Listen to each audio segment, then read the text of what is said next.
I'm ready.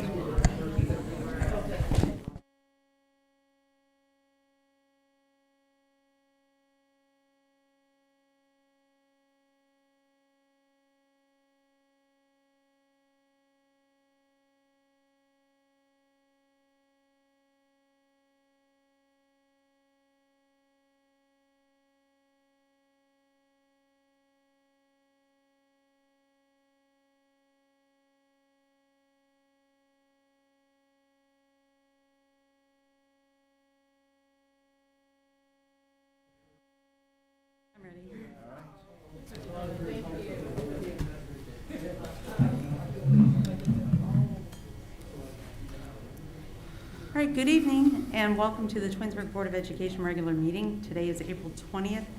The time is 7 o'clock. And Mr. Ayo, would you please call the roll? Mr. Curtis? Here. Mrs. Davis? Here. Mrs. DeFabio? Here. Mr. Felber? Here. Mrs. Gordon? Here. Okay, we're all present, so could you please stand for the Pledge of Allegiance? I pledge allegiance to the flag of the United States of America and to the republic for which it stands, one nation, under God, indivisible, with liberty and justice for all. All right. Welcome to all who are present and to those who are watching online. And I would especially like to welcome Mayor Ted Yates, Bill Fury, and Daisy Walker to our meeting. Thank you for being here today. I know some of the students, and let's face it, I'm sure some of the teachers were kind of hoping for a snow day today, but that did not happen, sadly. But I do see that it's going to be 80 degrees next Wednesday, so we've got that going for us. These next few weeks are going to be extremely busy in our schools with spring sports, activities, and events, and especially for our seniors. And prom and graduation is approaching quickly, and as a parent of a senior, I'm excited. I'm thrilled that our seniors will be able to celebrate these milestone events in really what has been a most unusual and challenging year. And speaking with my senior, it seems that some of the seniors are kind of debating whether they want to go or not to prom. I understand that this isn't the traditional prom that the seniors usually attend, but I say don't let that stop you. I mean, our staff and our parent volunteers have worked really hard to make this a memorial event, and this is a time to celebrate with your peers. One last hurrah before walking across the stage on May 24th. So, again, not the usual traditional prom, but there will be dinner, there will be dancing, and of course, it's going to be an awesome after prom planned by our parent volunteers who've been working very hard. So if you're second guessing, I just say just go for it. It's going to be a good time. And I'm sure you'll look back and be glad that you did. Last Tuesday night, Superintendent Powers, Mr. Curtis, and I had the pleasure of attending the City Council meeting in support of Issue 2. And at that meeting, Mayor Yates and all the council members unanimously supported and endorsed Issue 6, the school board renewal levy. And we most definitely appreciate your continued support of our schools. And the city of Twinsburg also has a levy on the ballot, Issue 2. It's a $2.4 million strictly dedicated to police and fire pensions and capital improvements for the two safety forces.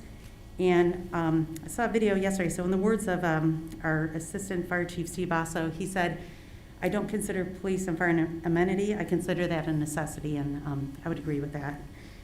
Our schools have always had a strong relationship with the police and fire department, and they've always been there when we needed them for their help, their guidance, and just simply to be positive role models for our students and for our community. And it's more than obvious that they care about the children in our community and the residents of this community. And of course, above all else, I feel that they have kept our schools and community a safe place to live. As Ms. Powers spoke last week at the school council meeting, she said that, and I agree, that they've always been quick to respond and are always professional. And they're in our schools. The police officers are in our schools every day, and they get to know the kids, and the kids have gotten to trust them and build relationships with them, and have just been a very positive force in our schools and in around our district. And I want to publicly thank the police and fire officials for all that they do for our community, as well as everyone across the street, really. And it's been said, and I'll reiterate, that the strong schools make a strong community makes strong schools. We heard that a lot last week as well. Back to our schools, we've had an amazing group of parents, staff, and community volunteers who've been working very hard on the Blue Ribbon Committee. And I personally want to wish to thank them for all their time and efforts as well. And I'd also like to really thank our 3 chairs of the committee, Walter Hoffman, Reminderville Village Councilman, and Seth Roden from the city of Twinsburg, and Keith Harris from Twinsburg Township, as well as Steve Cribley, our treasurer. And they've done an amazing job this winter and spring planning for the Blue Ribbon Committee. As a 20-year resident myself, I'm just very appreciative of all that of the opportunities and resources and programs that have been afforded to our families and in this community and our schools. Our decision to settle here and raise our family here was easy after looking around the surrounding communities. And just Twinsburg has so much to offer, and I'm just happy and proud to call this my home. We have an amazing staff, incredible programs that are offered to our students here in the Twinsburg City School District. And I have 3 children myself who've been through the district, and 1 who has graduated, 1's a senior, and my last one's going to be coming up to the high school next year. And this past year really has been a challenging one for all of us, especially our students, our children. And no one could have predicted predicted or planned for what we all have had to face. And it's just not an easy task for our staff, our teachers, and our administrators. They were forced to pivot and plan how they were going to continue to educate our students. And again, no easy task, but they rose to this unprecedented occasion and did just that and continue to work really very hard for our students and for the good of our schools. And is it ideal? No. Was it easy? Not in the least. Our school district did not have the perfect plan, and neither did anyone else, but I feel that we've done the best that we could. And I believe our schools, despite the unpredictable and unfortunate circumstances we've all faced, have done an excellent job. In this $5 million renewal levy, it's not a new tax. Issue 6, the Twinsburg City School Levy that will be on the ballot May 4th, will help us to provide for 10.4% of our operating costs, maintain the excellent educational programs and opportunities for our students, as well as providing for the day-to-day expenses. And as with just about any issue discussed on social media, speculating and making assumptions based on the opinions of others is not a reliable way to receive your information or have your questions answered, nor is it productive. If you have any questions, it's best to come to the source to seek the answers, obviously, and just to give us a call. It's best to call the board office, call the city hall if there's something you're uncertain about. We would love to hear from you. Also, if recognize us or the fine people across the street if you feel they're doing something well and doing something right. Those good news messages are always appreciated as well. There's a Q&A on the City of Twinsburg website and an FAQ on the school district for where you can have some of your questions answered as well.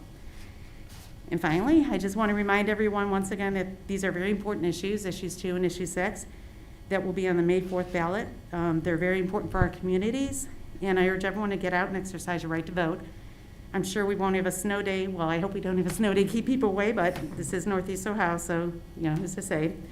So just please vote. And before I close, though, I also want to thank the officials in our communities, City of Twinsburg, Twinsburg Township, the Village of Reminderville, as well as the Twinsburg Chamber of Commerce, who have endorsed our levy. Thank you so much. We definitely really appreciate that. And thank you. And this concludes my president's report.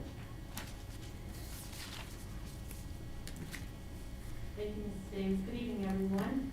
Welcome to our Board of Education, members of the staff who are here this evening. I want to start first by thanking Mayor Yates and Council for allowing us back in this beautiful space. We've been across the street at the high school doing our board meetings now for several months, and the accommodations there are great, but it sure is nice to be back here for these board meetings. So thank you so very much. What you've done is wonderful. It's all about 21st century spaces and flexible places, and you've hit the mark on the head. So thank you for once again allowing us to have and hold our city Board of Education meetings here at the council chambers. We do appreciate your hospitality.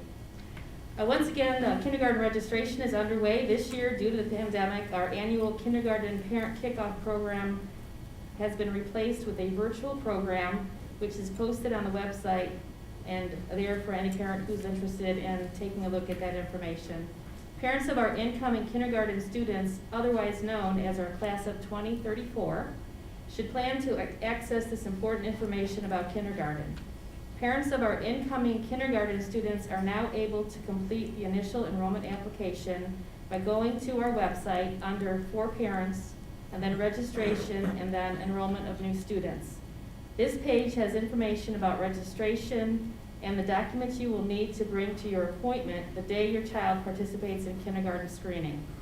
This year, we'll be conducting registration and screening appointments for new kindergarten students on June 2nd, 3rd, and 4th at Wilcox Primary School. Students who are currently in our preschool program will not need to participate in kindergarten registration and screening. As always, parents, please feel free to contact Wilcox Primary School if you have questions about the registration process. We look forward to meeting our class of 2034 during kindergarten registration. So we're just so excited, class of 2021 is ready to exit, class of 2034 is ready to enter, and that's the beautiful thing about the school district. It's the evolution of our student population, and so we welcome and are excited about having our youngest Tigers at Wilcox Primary School beginning in August of 2021. Board of Education this evening, Mayor Yates, along with council members, Mrs. Daisy Walker, and City Council at Large member Mr. Bill Fury, are here to provide an update regarding Issue 2, which is the city's 2.4 mil police and fire levy. I'd like to invite Mayor Yates, Dr. Walker, and Mr. Fury to the podium to address the board.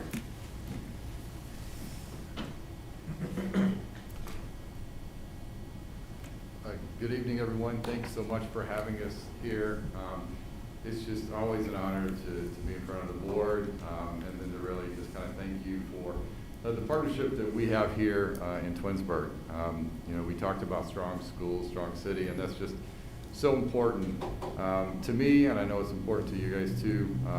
Everything in the city happens because of the partnership that we have and what we really offer our residents. And so your endorsement of Issue 2 just means a lot to us because property tax is something that we typically don't go after, and it's one of those things that, for us to kind of balance our revenue streams and really provide a dedicated source for our police and fire is really crucial for the city at this time. But, I think for me as a resident, and I'm going to speak as a resident, the Twinsburg schools have been great, and so, our support of Issue 6 comes from me personally and professionally. I've got 3 kids who started in Wilcox and have all graduated. My daughter has a successful career in California. My youngest son is at Mount Union, and my middle son is getting ready to graduate from Ohio State with an honors engineering degree and is one of a handful of students with a 4.0 average. So the Twinsburg School District, did something right with him and led him to where he is today. And really all my kids have been really successful in all that they've pursued, both athletically and academically. And I know what a big issue this is, Issue 6 for the city, and I know you've got my endorsement, you have the city's endorsement, and City Council's endorsement, but we really want to thank you for your support and formal endorsement tonight of Issue 2 for us. So thank you. Good evening, Superintendent Powers, Mr. Aho, and the board. Daisy Walker, I'm counsel for Ward 2. I just want to say that I do support Issue 6. I've been going to Twinsburg School since I was 3 years old.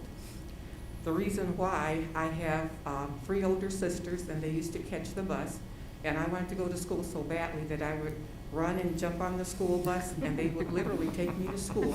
And I would go to my oldest sister's class, and she could have been in maybe 4th, 5th grade, and they will let me sit until they said, a 3-year-old in a classroom with a 10-year-old.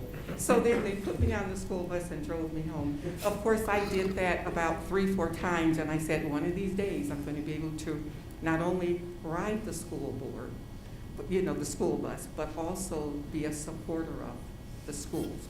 And I just want to let you know that I do support Issue 6. I come from a family of 12.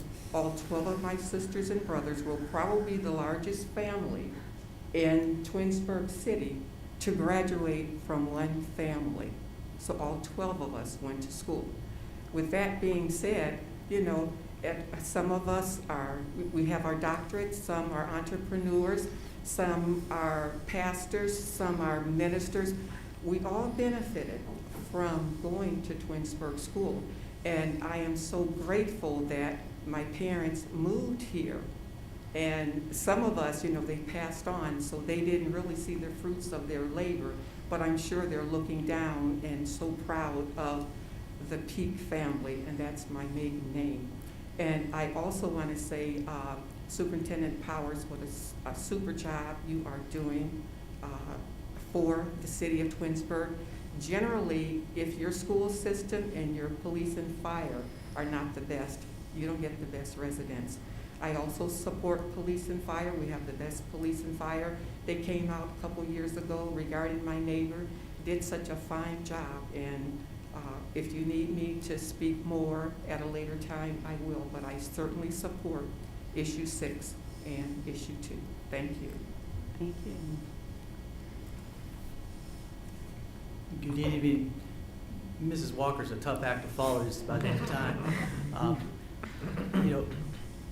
I'd like to just comment on the relationship that the school system and the city's had since I've been on council.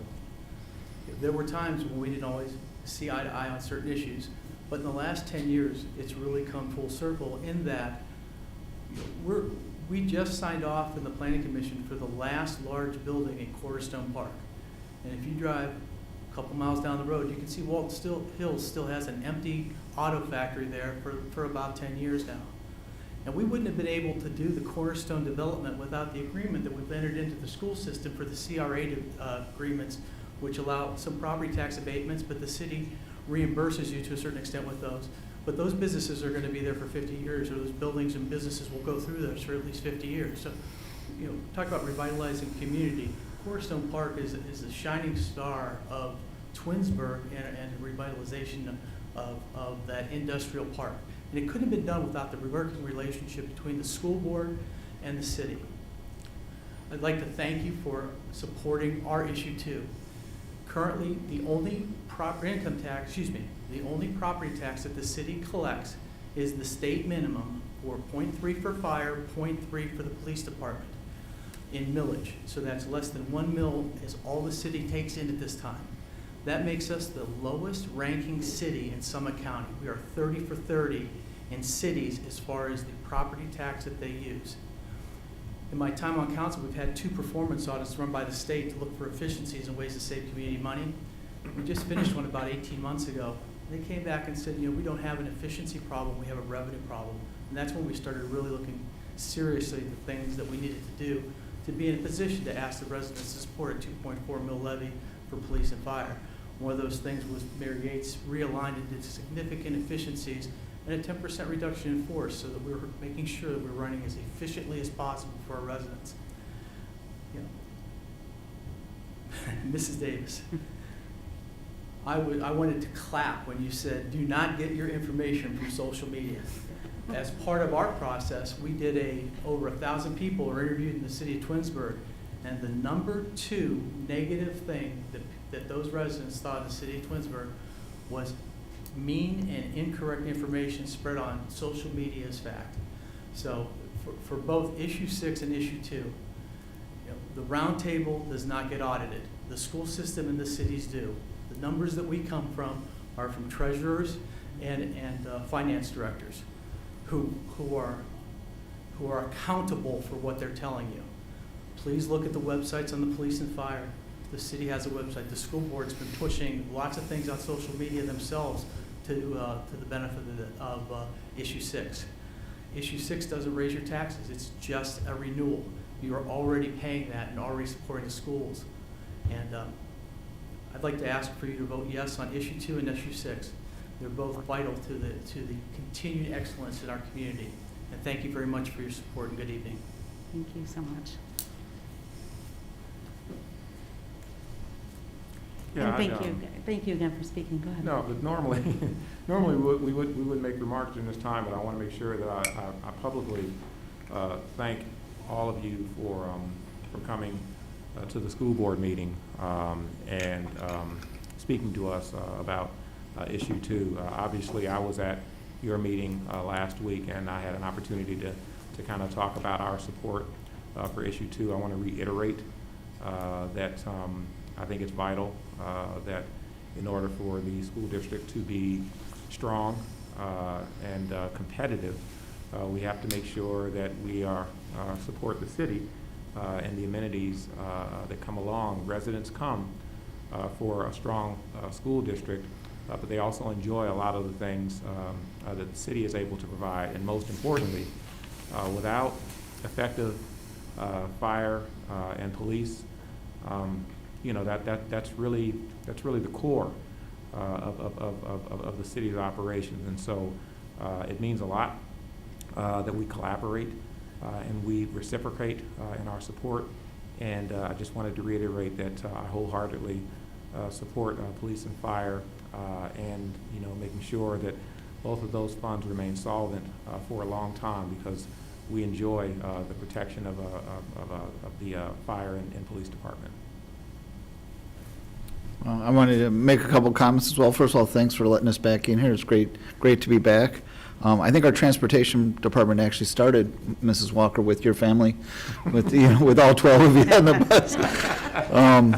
We're elected officials. The council's elected. The administration in the city is elected. And while we, as separate boards, can't really speak to every single issue that face both these boards, we can speak to the fact that we are entrusted, with certain responsibilities, and I think that's the case here.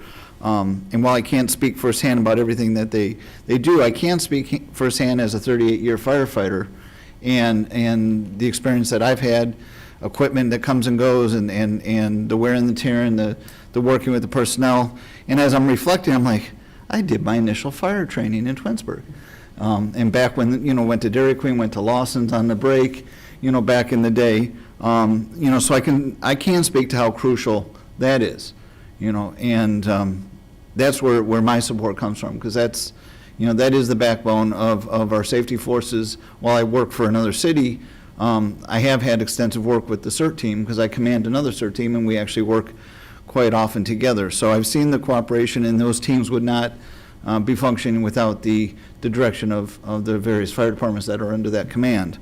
So, we do have very, very good safety forces. I see it from a different perspective, and I've always been impressed with the service, the dedication, and even a higher level of training that I've seen here. So, that's where my support for issue 2 comes, and I appreciate City Council and the administration supporting our issue 6. We truly got to have strong schools and strong community. It goes hand in hand, and we do appreciate the support of the other municipalities, the village of Reminderville and the township, I believe the Chamber of Commerce. Am I missing anything? Any other support? So those have all supported us, and I think it all goes hand in hand. So thank you for taking time out of a non-council evening to come to our meeting. All right. Well, thank you so much. Just really appreciate it. As we all said, the strong schools and strong community working together, that's what makes, just Twinsburg such a really great place to live, and appreciate you coming in tonight. Thank you again. So moving on. Not quite done, Yes. Oh, wait, what did I say? Sorry. I just wanted to add my own. Thank you. perspective with regard to issue 2. And, there's so many things that happen behind the scenes in our school district. We see students and teachers in desks and classrooms and doing great things, but behind that is the structure that holds the school district together. And it is not uncommon for me to reach out to city services. Yesterday, I reached out and said, hey, to Lieutenant Mason, we have voting in 2 of our schools. Can you make sure that we have police officers at Bissell and at Dodge? And sure enough, they've been scheduled. When this pandemic started, way back a year ago, I was in direct contact with Assistant Chief Basso of the fire department, and he works very closely with the emergency system in Summit County. He came to the office, and he and I had long conversations about the coronavirus and what our response should be and how we should be very planful. And so all of that helps to inform what we do as a school district.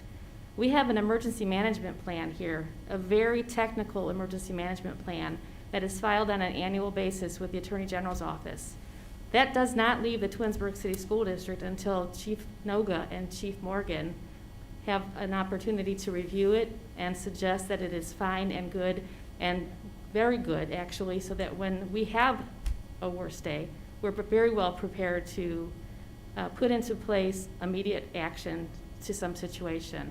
So all those things happen behind the scenes, and so I just want to say from my perspective, being your superintendent, I could not possibly do my job without the city services here in Twinsburg, the sheriff's office in Summit County for the township, as well as Reminderville. But because our home is here in the city of Twinsburg, we really do rely very heavily on the city of Twinsburg's police and fire departments to help us with all of these very important decisions and to keep our kids safe.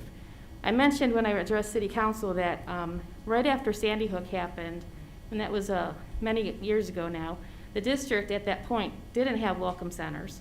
We really didn't have very many security protocols into place. And so we began this conversation with Chief Noga, and immediately thereafter the board supported the construction of the welcome centers. And immediately thereafter we have patrol officers in our schools every day. So we just are very grateful to what happens here. So many things go on behind the scenes that our residents may not even recognize. But without that structure in place, our school district would not be safe, and our students would not be in classrooms where we can say they're healthy and safe. So we thank you, Mayor. Thank you, Dr. Walker. Thank you, Mr. Fury, for your continued support of our school districts. Honestly, strong schools mean strong communities, and vice versa is true. And we do support issue 2, and thank you for your support of issue 6.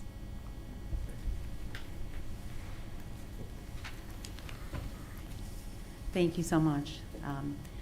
So at this time, we're going to move on to. I'm not quite yet. I'm not done. Oh, you know what? I'm so sorry. So you guys just jump right in. Okay. So the rest of my report here, and I apologize for interrupting. Just a few other things. Board of Education, we have 2 administrative reports this evening on the agenda. Yeah. The first is a report presented by our Director of Pupil Services, Mrs. Tawana Honeycutt, along with our Curriculum Supervisor, Mr. Norm Potter. And they're going to present to the board information about our federal grants, which our district receives annually. It's important information that the board can think through and talk about, and I appreciate Mrs. Honeycutt and Mr. Potter for being here this evening. Secondly, I will report and present preliminary recommendations regarding our district's reopening plan for the 21-22 school year. And of course, the other matter of great importance on the agenda this evening is my recommendation to the Board of Education to approve a contract with the Cavaliers Operating Company for the use of Rocket Mortgage Fieldhouse for our Twinsburg High School commencement on Monday, May 24th. Commencement would begin at 7 p.m. and tickets will be made available to our parents via an online process, meaning parents will be able to select the seats that they prefer. At this point, it appears that each family will be able to receive at least 5 tickets. However, we are hopeful that the number may grow to 6 tickets per family, and the family ticket appropriation will be locked in on May 14th, which is 10 days prior to commencement. The reason why there is this little bit of a lag is that Rocket Mortgage Fieldhouse must work closely with the Cuyahoga County Board of Health in determining certain protocols regarding COVID. And so they're going to give us this window of time between May 14th and commencement for our parents to be able to select their tickets. Also, Board of Education, some additional exciting news that happened late today, and that is we will be offering to every graduate family 1 parking token that they can use, that they will not have to pay for parking down near Rocket Mortgage Fieldhouse. So all of these details will be provided in an informational letter to our families with your hopeful approval of the contract this evening. We will be using our ESSER funds to support this, a very unusual expense. You know, usually we are at E.J. Thomas Hall, but unfortunately this year E.J. Thomas Hall does not have the capacity to support our graduating class and their families. So we're very excited about this. It will be a once-in-a-lifetime opportunity for our families. A lot of nice surprises. I'm not going to tell them right now because it should surprise our families when they drive down to Rocket Mortgage Fieldhouse that night. But I think our parents and our graduates are going to have just a memorable event, and I appreciate your consideration of the contract this evening. And now it's time to turn our attention to some outstanding students and staff members. So I'd like to ask Mr. Scott Winter to come forward to present our Students of the Month from Samuel Bissell Elementary School. Good evening, Mr. Winter. Good evening, Mrs. Powers. Good evening, Board of Education, guests. It's so wonderful to be here this evening. It's great to see everybody, and to honor and to recognize some fantastic students at Samuel Bissell Elementary School and some fabulous staff at Samuel Bissell Elementary School. Myself and Mrs. Johnson, we had prepared a video for you all to view, which kind of outlines some of their accomplishments. At Samuel Bissell Elementary School at the high school. And Mrs. Johnson, the building principal here at Samuel Bissell Elementary School at the high school. And we are so very excited to be speaking with you this evening to recognize our Students and Staff of the Month for the month of April. The Students of the Month program at Samuel Bissell Elementary School recognizes outstanding student achievement at the 2nd and 3rd grade levels. The focus of this recognition program is on citizenship, academic, social, civic, volunteer, or other accomplishments that set this student apart from their peers. We would like to proudly acknowledge the positive accomplishments of the following students, starting in 2nd grade, Juliana Johnson from Mrs. Ziska's class. And a little bit about Juliana. Juliana works hard to complete all classroom assignments. She puts forth effort in our class meets and on her independent work. I am so proud to have her as a student this school year. Congratulations, Juliana. From Ms. Benzie's class, Adeline Handyside. And a little bit about Adeline. Her enthusiasm towards school is contagious, and she is a great role model for her peers. Not only is she a model student inside of school, but within the community as well. Congratulations, Adeline. From Mrs. Levis's class, Ethan Weber. A little bit about Ethan. I would like to nominate Ethan Weber for Student of the Month. He is always excited and ready for school each day. He participates, asks questions, and completes his assignments with 100% effort each day. Congratulations, Ethan. From Mrs. Holliday's class, Karina Walker. A little bit about Karina. She is a very respectful and responsible young lady. She always obeys school and classroom rules. Her work is always turned in a timely manner, and she always shows concern for others and is always willing to lend a helping hand when needed. Congratulations, Karina. From Ms. Jolly's class, Josephine Steiner. A little bit about Josephine. Josephine is a pleasure to nominate for Student of the Month. She is such a caring and thoughtful young lady. She is truly a model student. She is very bright, hardworking, and well-mannered. Congratulations, Josephine. And from Mrs. Springer's class, Kenley Mahoney. A little bit about Kenley. Kenley always comes right into school and gets busy immediately. Her classwork is always completed with her best effort. She is always so helpful to all of her classmates and to her teacher, and she is kind to everyone. Congratulations, Kenley. And now here's Ms. Johnson with our 3rd grade Students of the Month. And now for the 3rd graders, I would like to start with Amaya Clark. Amaya has been working hard all school year. She has moved up in her reading level. She fully participates in class, and she is polite and sweet to others. Congratulations, Amaya. And our next student is Jonathan Baker. Jonathan is a pleasure to have in class, and this is written by Mrs. Depew. He is always willing and ready to participate. He is a good friend to everyone in the class. He is thoughtful, generous, and an overall sweet kid. Congratulations, Jonathan. Congratulations to Jordan Bardelli from Mrs. Engler's class. Jordan is one of the most respectful students I have had the pleasure to work with and deserves to be recognized for her outstanding behavior. Jordan is kind, cooperative, and always a good role model to her classmates. Congratulations, Jordan.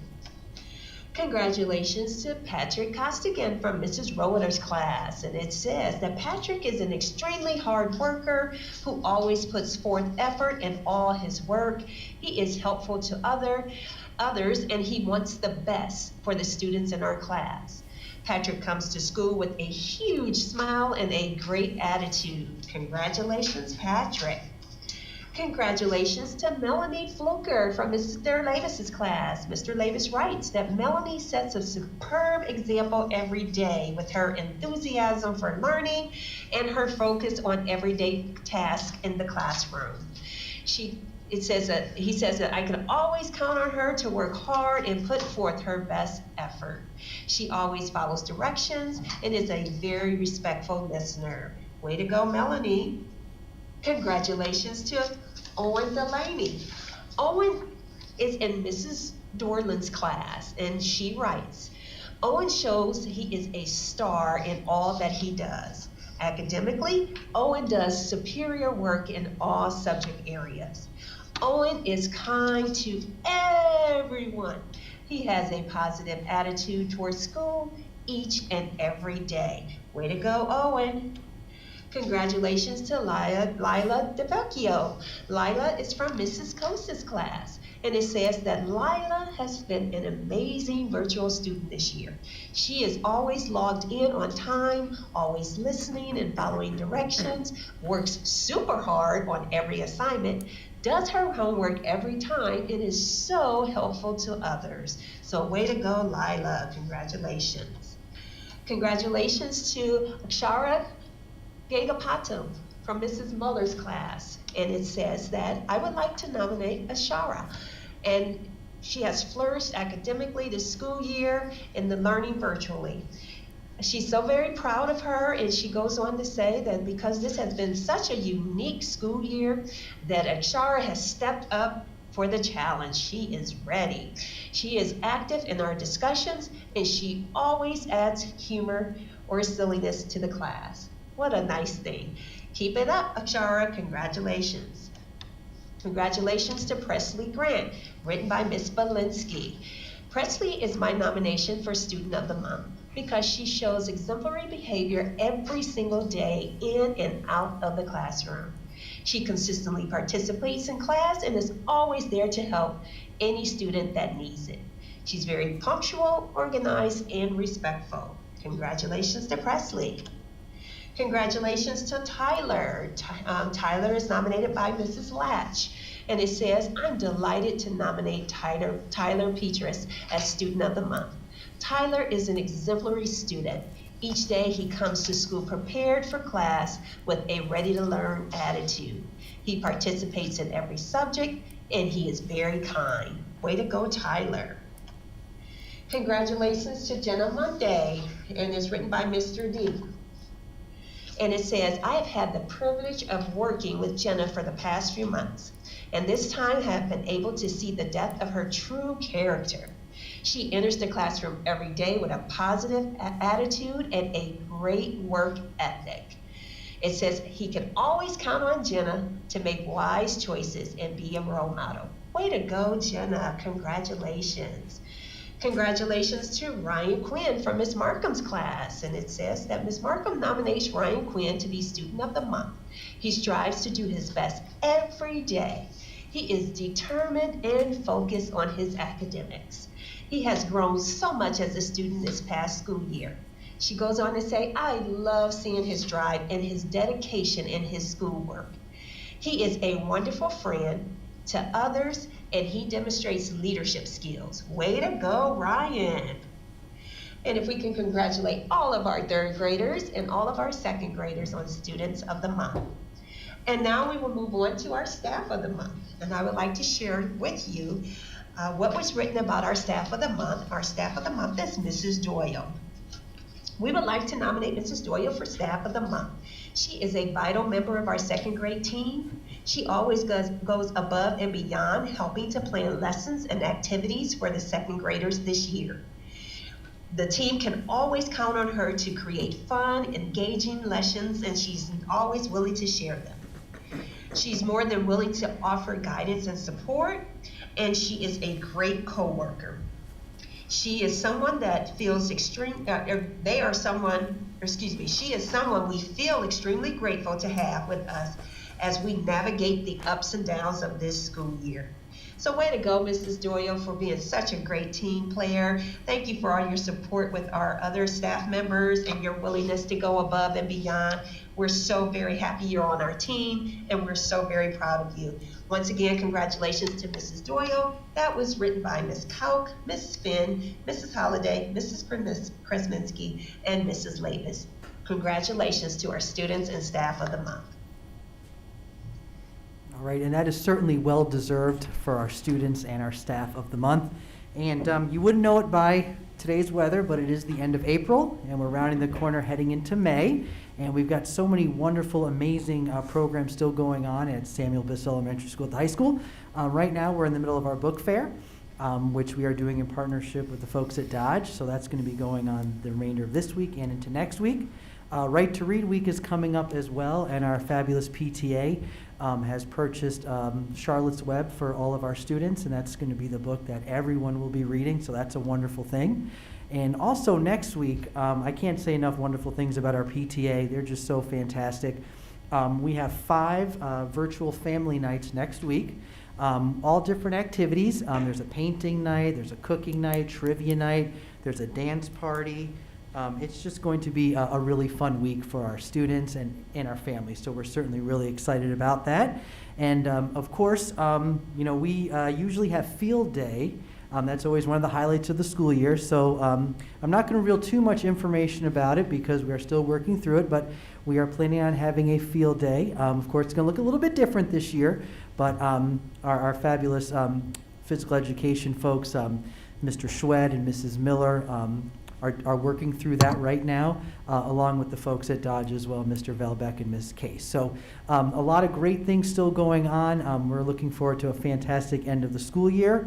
And we have a lot of great things going on, and I know Mrs. Moore has a lot of fantastic things going on at R.B. Chamberlain, so I'm going to invite her up here to share some of that with you right now.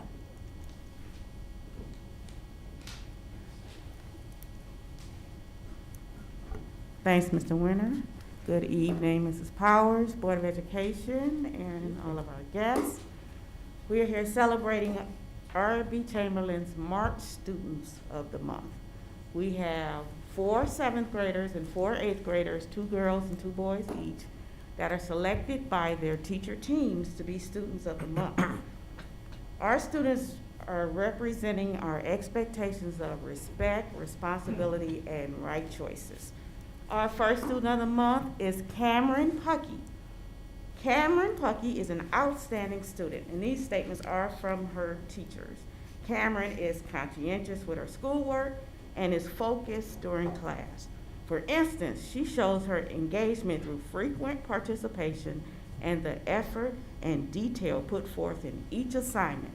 Cameron's personality exerts a positive influence in class and continues in her contributions to peer collaborations. Congratulations, Cameron. Our next student is Nikhil Venkastesen. Nikhil is an excellent student. Nikhil is engaged in his learning and participates well in class. He is the first to look for the answer to an unknown question or share a solution to help out his classmates. Nikhil collaborates well with others and exhibits strengths as a leader during these small group discussions. Congratulations, Nikhil. Next, we have Emery Mitchell. Emery is always the first to participate in class. She works hard on all of her assignments and is always willing to revise in order to improve. She has handled remote learning with grace. Congratulations, Emery. And our last 7th grader is Jeremiah Conley. Jeremiah is a soft-spoken, positive leader in his virtual class. He is engaged in the lessons, completes all of his assignments with genuine effort, and offers great dialogue in a respectful manner. Congratulations, 7th graders. And moving on to our 8th graders. This comment is from Mrs. Melissa Walters, her 8th grade language arts teacher. Rebecca is the ideal student. She is bright, cheerful, conscientious, respectful, and inquisitive.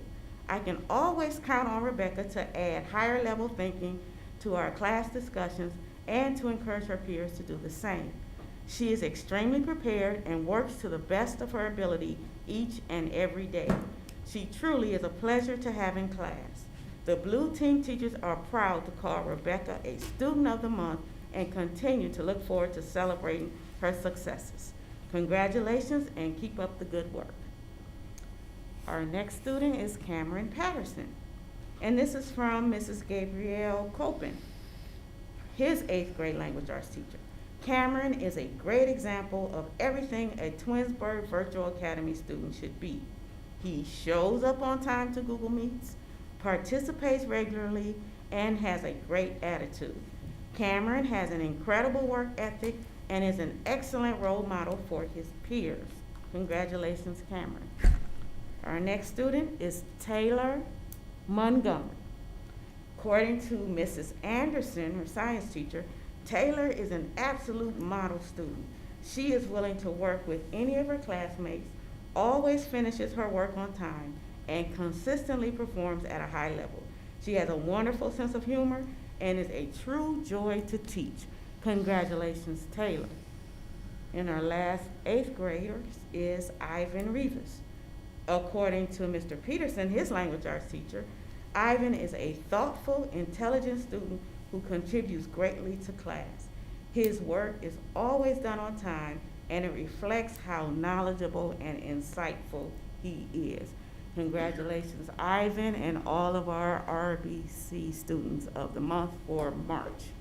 And here are some of our highlights at RBC. We are in the midst of OST testing, of course. Olivia Boykin was our Akron Beacon Journal Kid with Character. We've also had 5 Superior and 1 Excellent Orchestra OMEA Awards, Solo and Ensemble Awards. We've had 1 Superior and 4 Excellent Band OMEA Solo and Ensemble Awards. And we are in the midst of our Wellness Challenge. Our Wellness Challenge, do we have that slide? Yeah, okay. So we're doing our self-care challenge. This is our social emotional initiative for the month through our OST testing. And we're focusing on reducing stress, finding calmness, and being our best selves.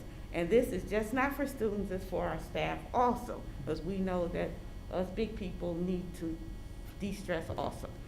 So if you can go to the next one, please, thank you. Okay, so this is what the board looks like. Our students have this. And each day, they go through and they pick 4 things that they can do to take care of themselves. For instance, going to bed at 9. We're in the midst of testing. So this was a way to try to get them to get more rest before the test. Unplug from electronics at 8:30. So we're trying to get them to do their best through the testing. And we have had an amazing response. All the kids are doing it because when they submit it, they get entered into our raffle, and then we're raffling off all of these goodie bags. So they're all participating, and the teachers are participating also.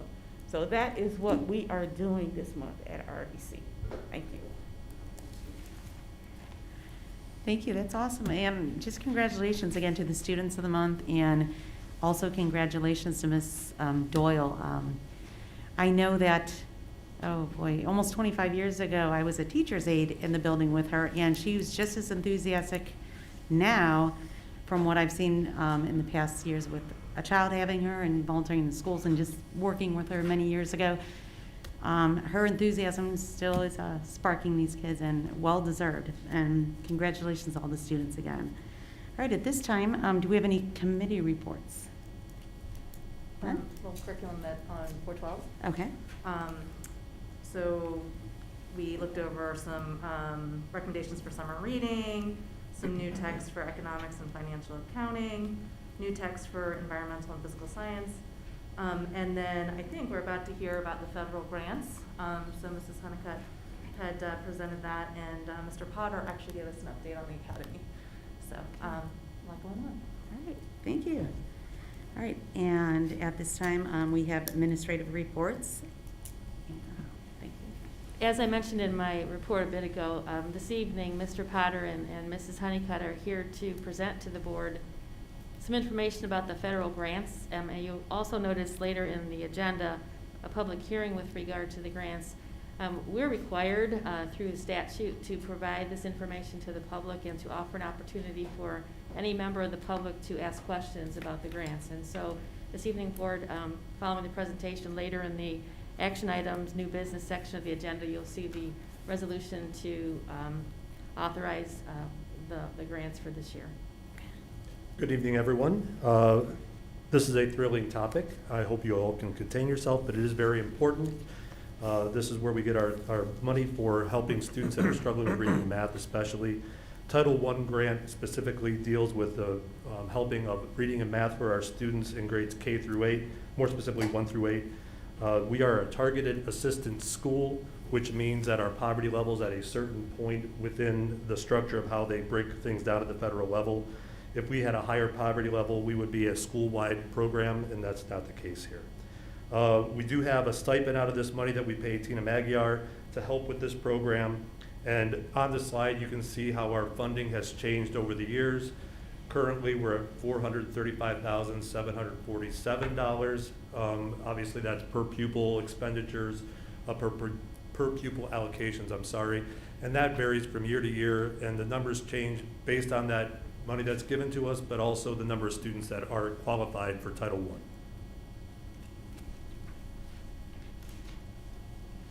Title II is specifically designed to help with staff development.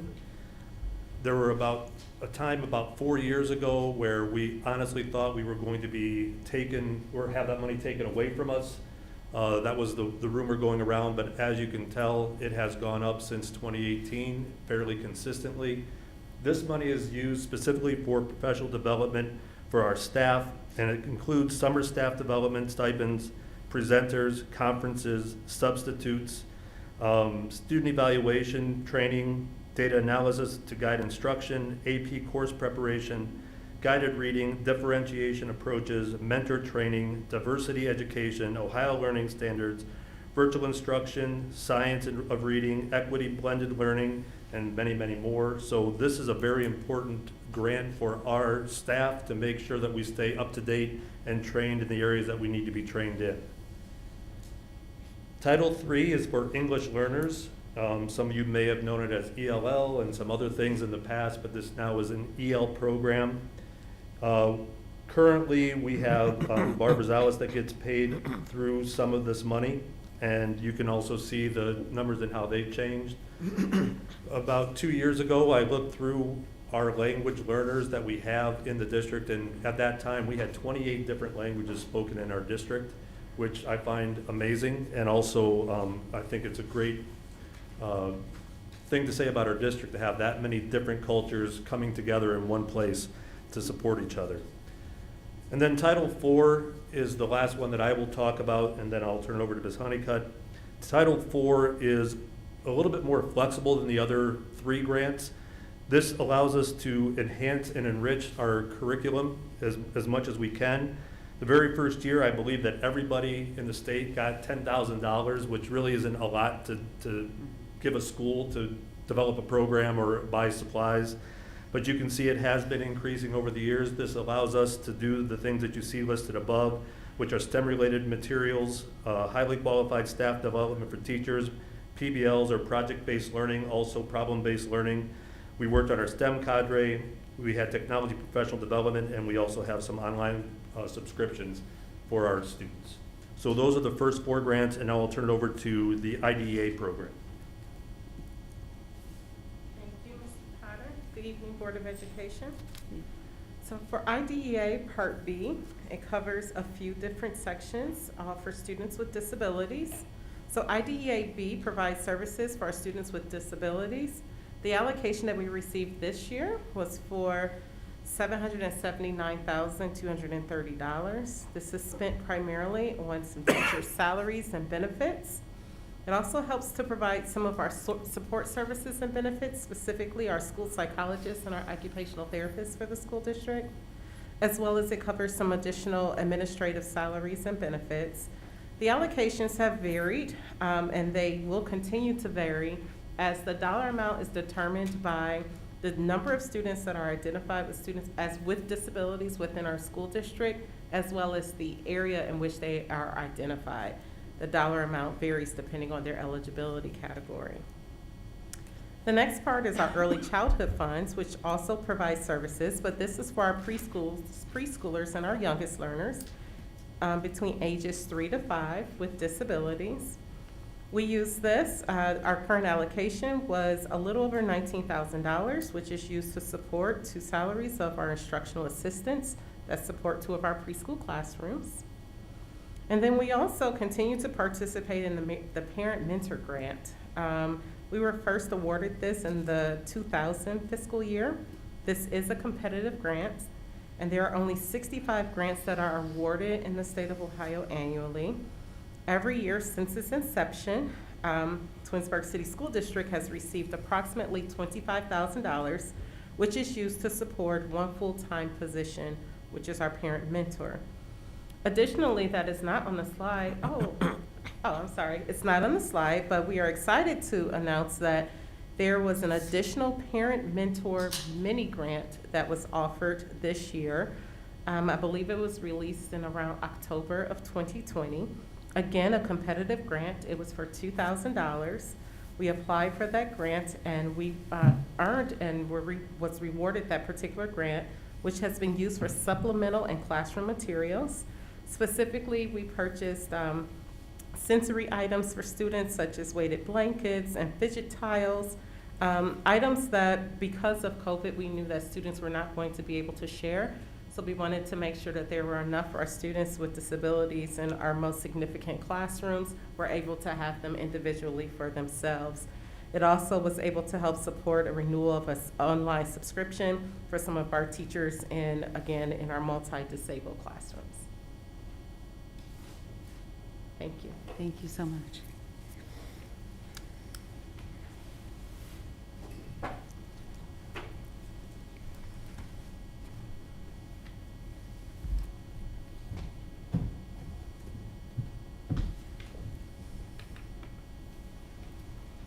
Board of Education, I appreciate the work behind the scenes that the curriculum department under Mrs. Farthing and the pupil services department under leadership of Mrs. Honeycutt take with regard to those federal grants. It's a couple of pieces of paper this evening. It is very complicated, and Mr. Aher will tell you that it's just not a budget that is set. They continue to revise the budget on us, and this group of administrators continuously goes into our CCIP to make adjustments, to justify, and to do a lot of work behind the scenes to support the programming here in the district. So I just want to thank Ms. Farthing, Mrs. Honeycutt, and Mr. Potter. It's a lot of work, and they do it so seamlessly, and easily, but it's not an easy task. So thank you, all 3 of you, for your attention to detail. Board of Education, this evening I'll present preliminary recommendations about the district reopening plan for the 21-22 school year. Again, these are preliminary recommendations, as the one thing we have all learned during this pandemic is the need to remain agile and nimble. I'd like to begin this evening's report by stating how proud I am of our school district. A little more than a year ago, life changed for every one of us.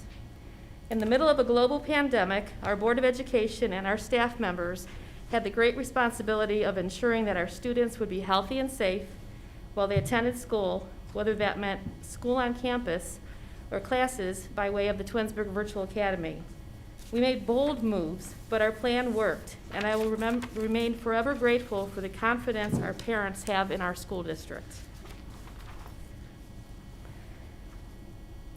As Mrs. Farthing mentioned during her update regarding the strategic plan goal of 21st century teaching and learning during last board meeting, we discovered many silver linings as we responded to the pandemic. Some of these, such as technology as instructional tools, will continue as we move forward. In March 2021, the district requested feedback regarding the 2021 school year, along with information about the 21-22 school year. There was a parent survey, there were student surveys for kids in grades 6 through 12, we had a certificated staff survey and a classified staff survey.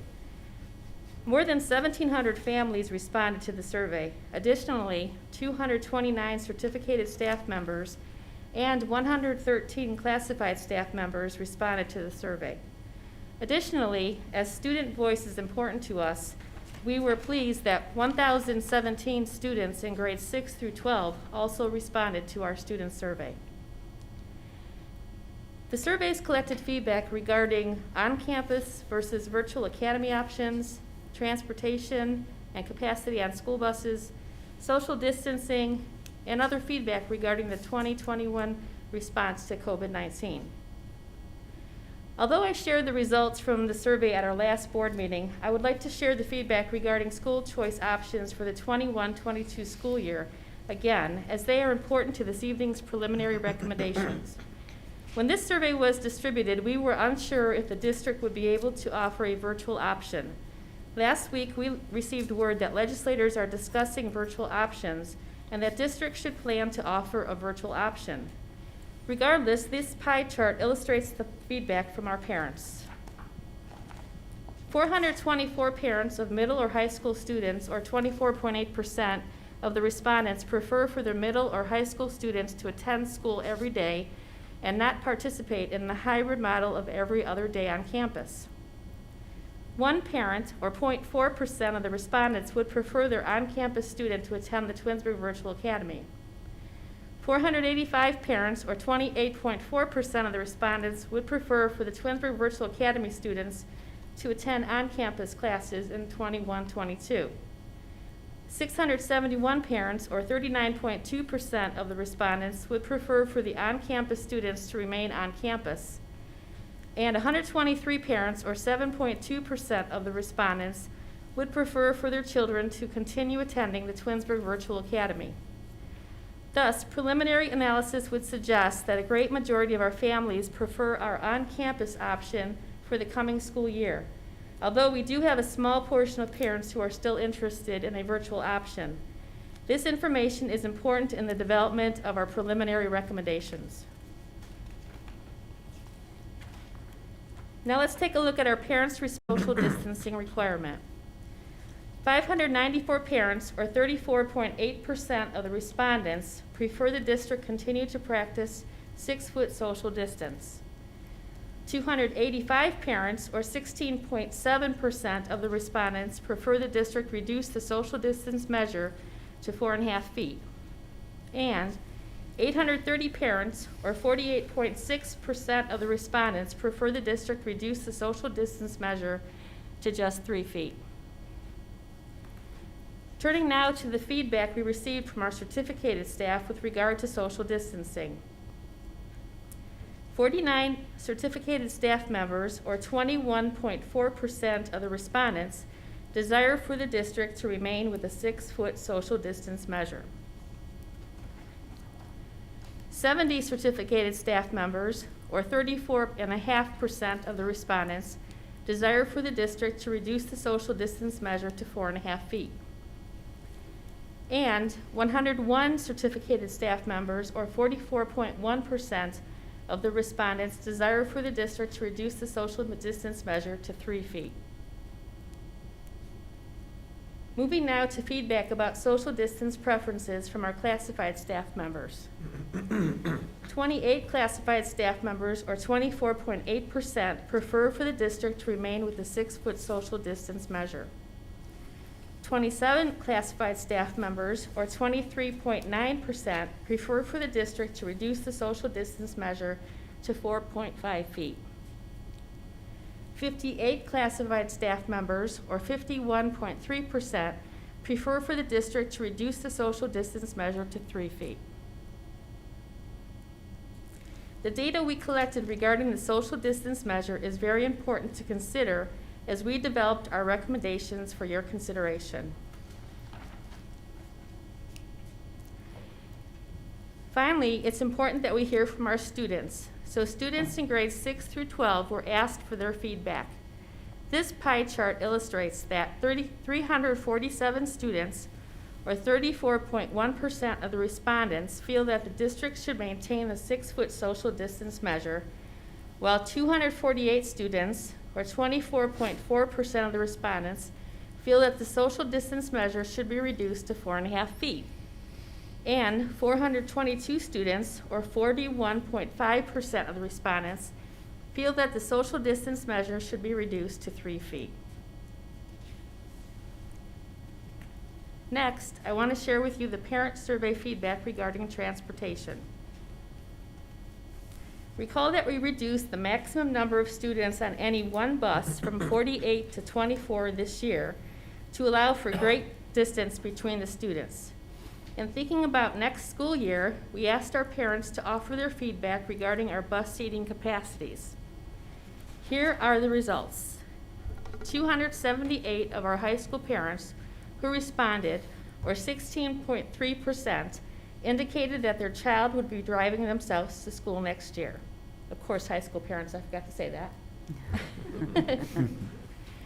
844 of our parents who responded, or 49.4%, prefer that the current practice of 24 students on a bus, or 1 child per seat, should continue, while 587 of our parents, or 34.3%, prefer that we expand bus seating capacity to allow for 2 students per seat, or a maximum of 48 students per bus. In order to resume transportation for our high school students, it would be necessary to increase bus seating capacity. Therefore, this feedback is important to the development of our transportation model for next school year. Now, Board, before I proceed into the next part of the presentation, does anybody have questions about the feedback we received from the surveys that I can answer at this point? Not this time. Okay, thank you. Again, these data points are important and help to inform the preliminary recommendations that we will present this evening. As previously mentioned, a small percentage of our parents desire for a virtual option for their children. As stated during the last board meeting, we await direction from Ohio legislators and the Ohio Department of Education regarding virtual teaching and learning. However, we have reason to believe that a virtual option may be available. Unfortunately, what we have come to learn is that some students struggle academically when participating in virtual learning opportunities. By example, currently 56 Twinsburg Virtual Academy students have been placed on attendance intervention plans, and 4 of those students will have their cases forwarded to Summit County Juvenile Court for truancy. Basically, what that means, Board, is that we have a small group of students here, 56, and then the 4 who are being referred to the county court system because they're not attending school.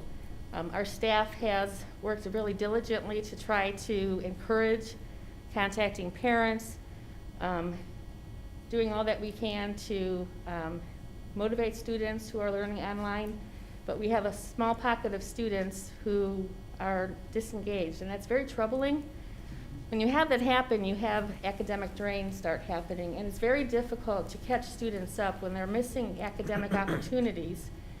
It's like doing double the work in order to catch up when they finally do engage in school. And so this is a troubling statistic, and we've talked about this administratively for months on end now. How do we encourage students who are disengaging to come back? And so I'm going to make some recommendations here because of this troubling statistic and the need to bring students back on campus, even though this year the choice may have been for participation virtually. We're going to establish defined criteria for students to participate in the Twinsburg Virtual Academy. And there are certain criteria or certain things that will happen that will actually disqualify a parent from asking for their child to participate in the virtual academy. For example, students who have 72 or more hours of absence without an excuse during this current school year are considered to be habitually truant. And our students who have been absent 2 days per month for 9 months during the current school year, those students are considered to be chronically absent as defined by ESSA. So in those cases, as we begin to ask parents to make their declarations for next school year, if the board deems this appropriate, and I hope that you do, there has to be some specific descriptive criteria for next year for participation in the virtual academy. As parents would declare their interest in their child participating in the virtual academy, if their child reaches either or these criteria, they would be asked to attend class on campus, because there's clearly something happening that is causing them to disengage from academic opportunities. Now, you notice it says without an excuse. Now, we've had students who've been absent this year, and a great number of days absent, and haven't logged on. If a family has a COVID situation, that's really acceptable. If a family is going through a death in the family, that's acceptable.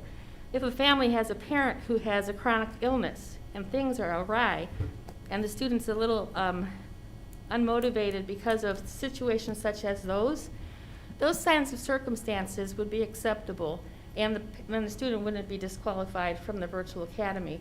But I really believe that we have to have strong criteria for the option of virtual academy for next year, or disqualifiers.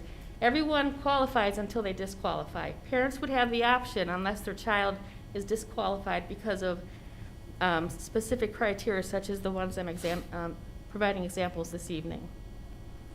Additionally, some of the other things that we would be looking at is information provided by our IEP teams.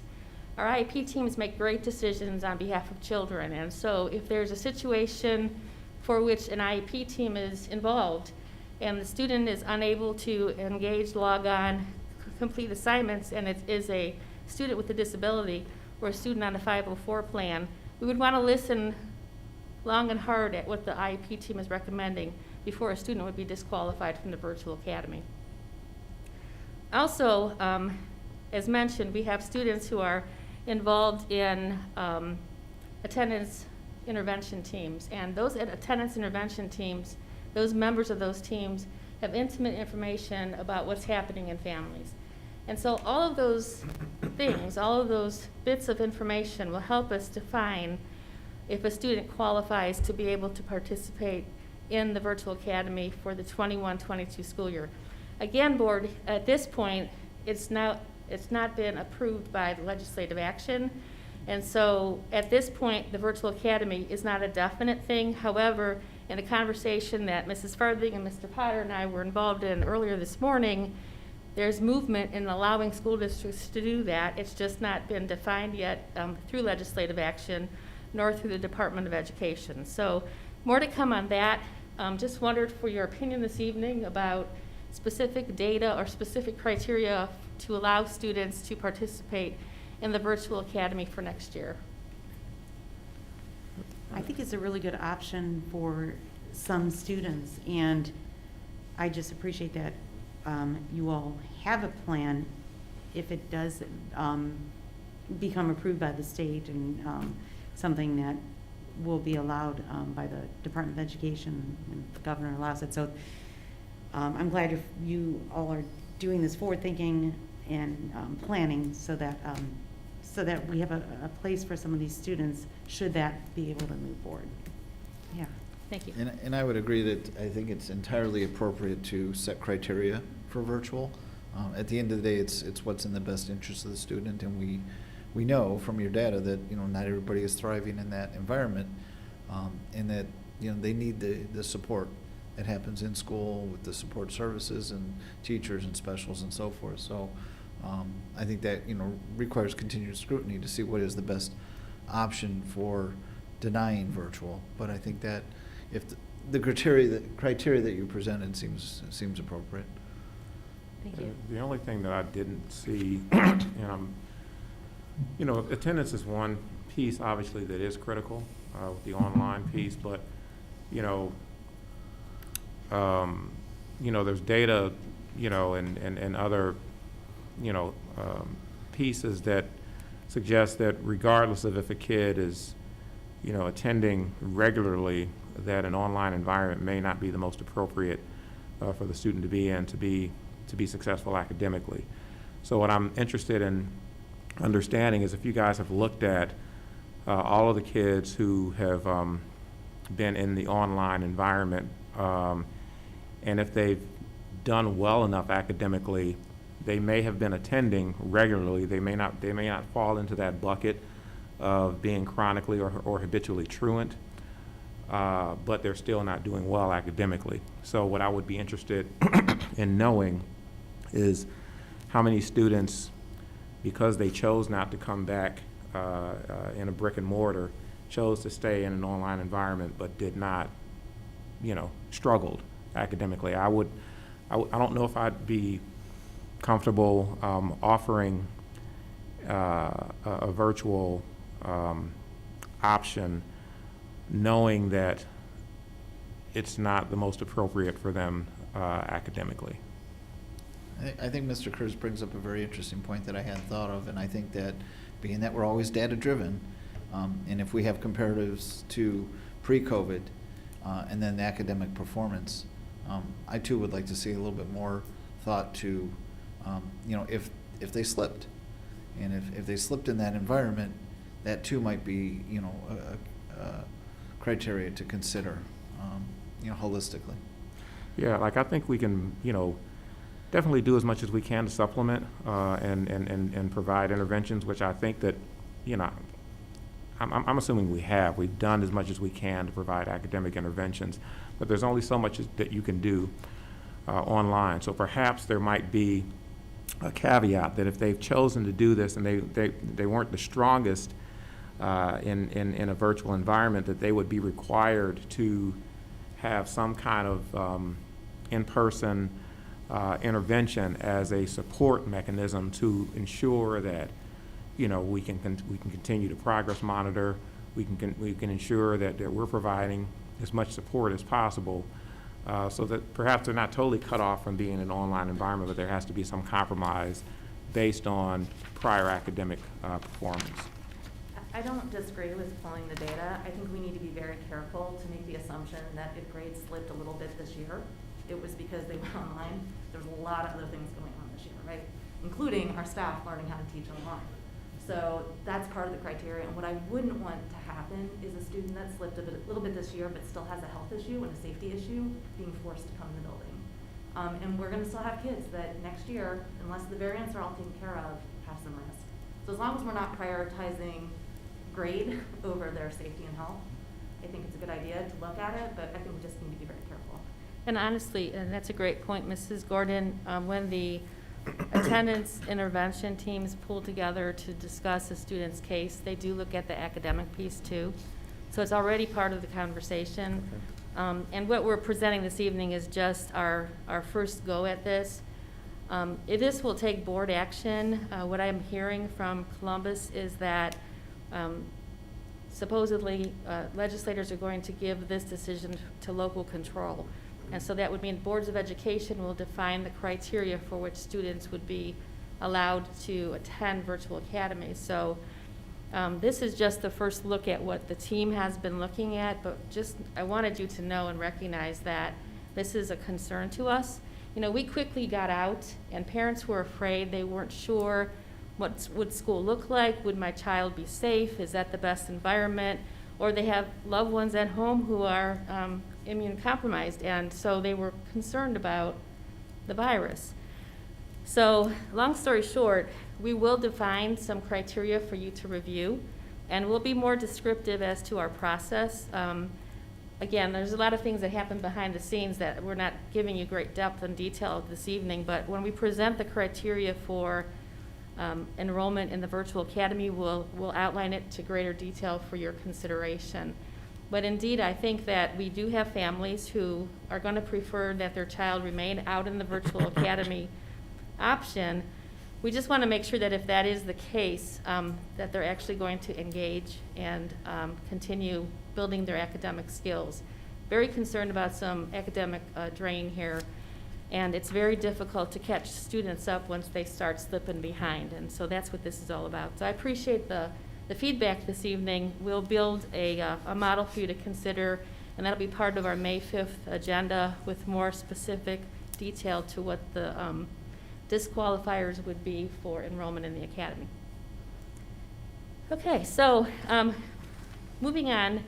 Now, of course, we would love all of our students to be back on campus. We miss our students being on campus, and how we've operated this year, it's been very different, and I think we've done a great job. And if we could have a magic wand, we'd like to say the virus has been taken care of and all the kids can come back and we can begin to have on-campus classes for all. But, you know, the reality is that's probably not going to happen next year. And so in this presentation this evening, I would like the board to know that this is just our first preliminary recommendation. It's our thoughtful approach to the data that we've received, understanding people are still scared. Families are still worried. And in our conversation this afternoon with the county health folks, they're very concerned about these variants, not sure where they're going to go. And in some cases, individuals are stopping an interest in getting vaccinated. And so I heard today that Summit County closed down their vaccination at the fairgrounds because they just didn't have enough interest. So all of those things have to come into play when we're talking about developing a plan to keep kids in safe for next school year. As previously mentioned, we used the feedback we gathered from March 2021 surveys to direct us in the development of these preliminary recommendations. Per the CDC's guidance of March 19th, 2021, elementary schools, students should be at least 3 feet apart. In middle and high school, students should be at least 3 feet apart in areas of low, moderate, or substantial community transmission. The survey results indicate support for a social distance measure of less than 6 feet, but greater than 3 feet. And so again, it's back to that survey data board. We didn't have everybody shift to say everybody should be 3 feet, nor did we have everybody say we should stay at 6 feet. You know, our parents' survey was pretty spread through the 3 options we gave them, as what were the data results for the students, the staff, certificated staff classified. And so we are building this model, trying to sort of cut it right down the middle, not to say we're staying with 6 feet social distance, although there are certain things that we must remain at 6 feet. For example, when students are eating lunch, that is non-negotiable at this point. They have to remain at 6 feet from their friend sitting next to them.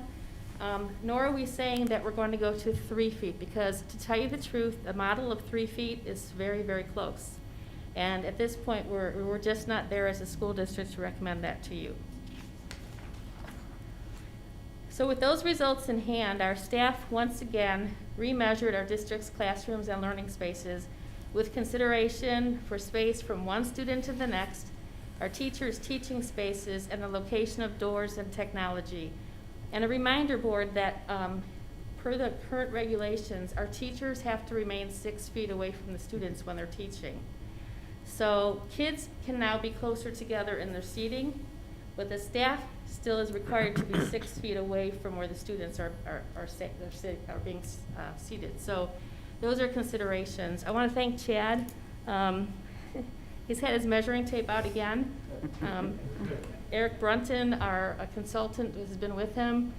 They've been back looking at all 5 campuses once again, remeasuring every classroom in the district, coming back with charts and graphs and diagrams and all the such. So thank you, Chad, for your work behind the scenes. They were here Sunday again. They've worked every weekend the last several months, remeasuring everything. And so it's really important that when we build a plan, it's built on data. We know what we have. We know what we can support.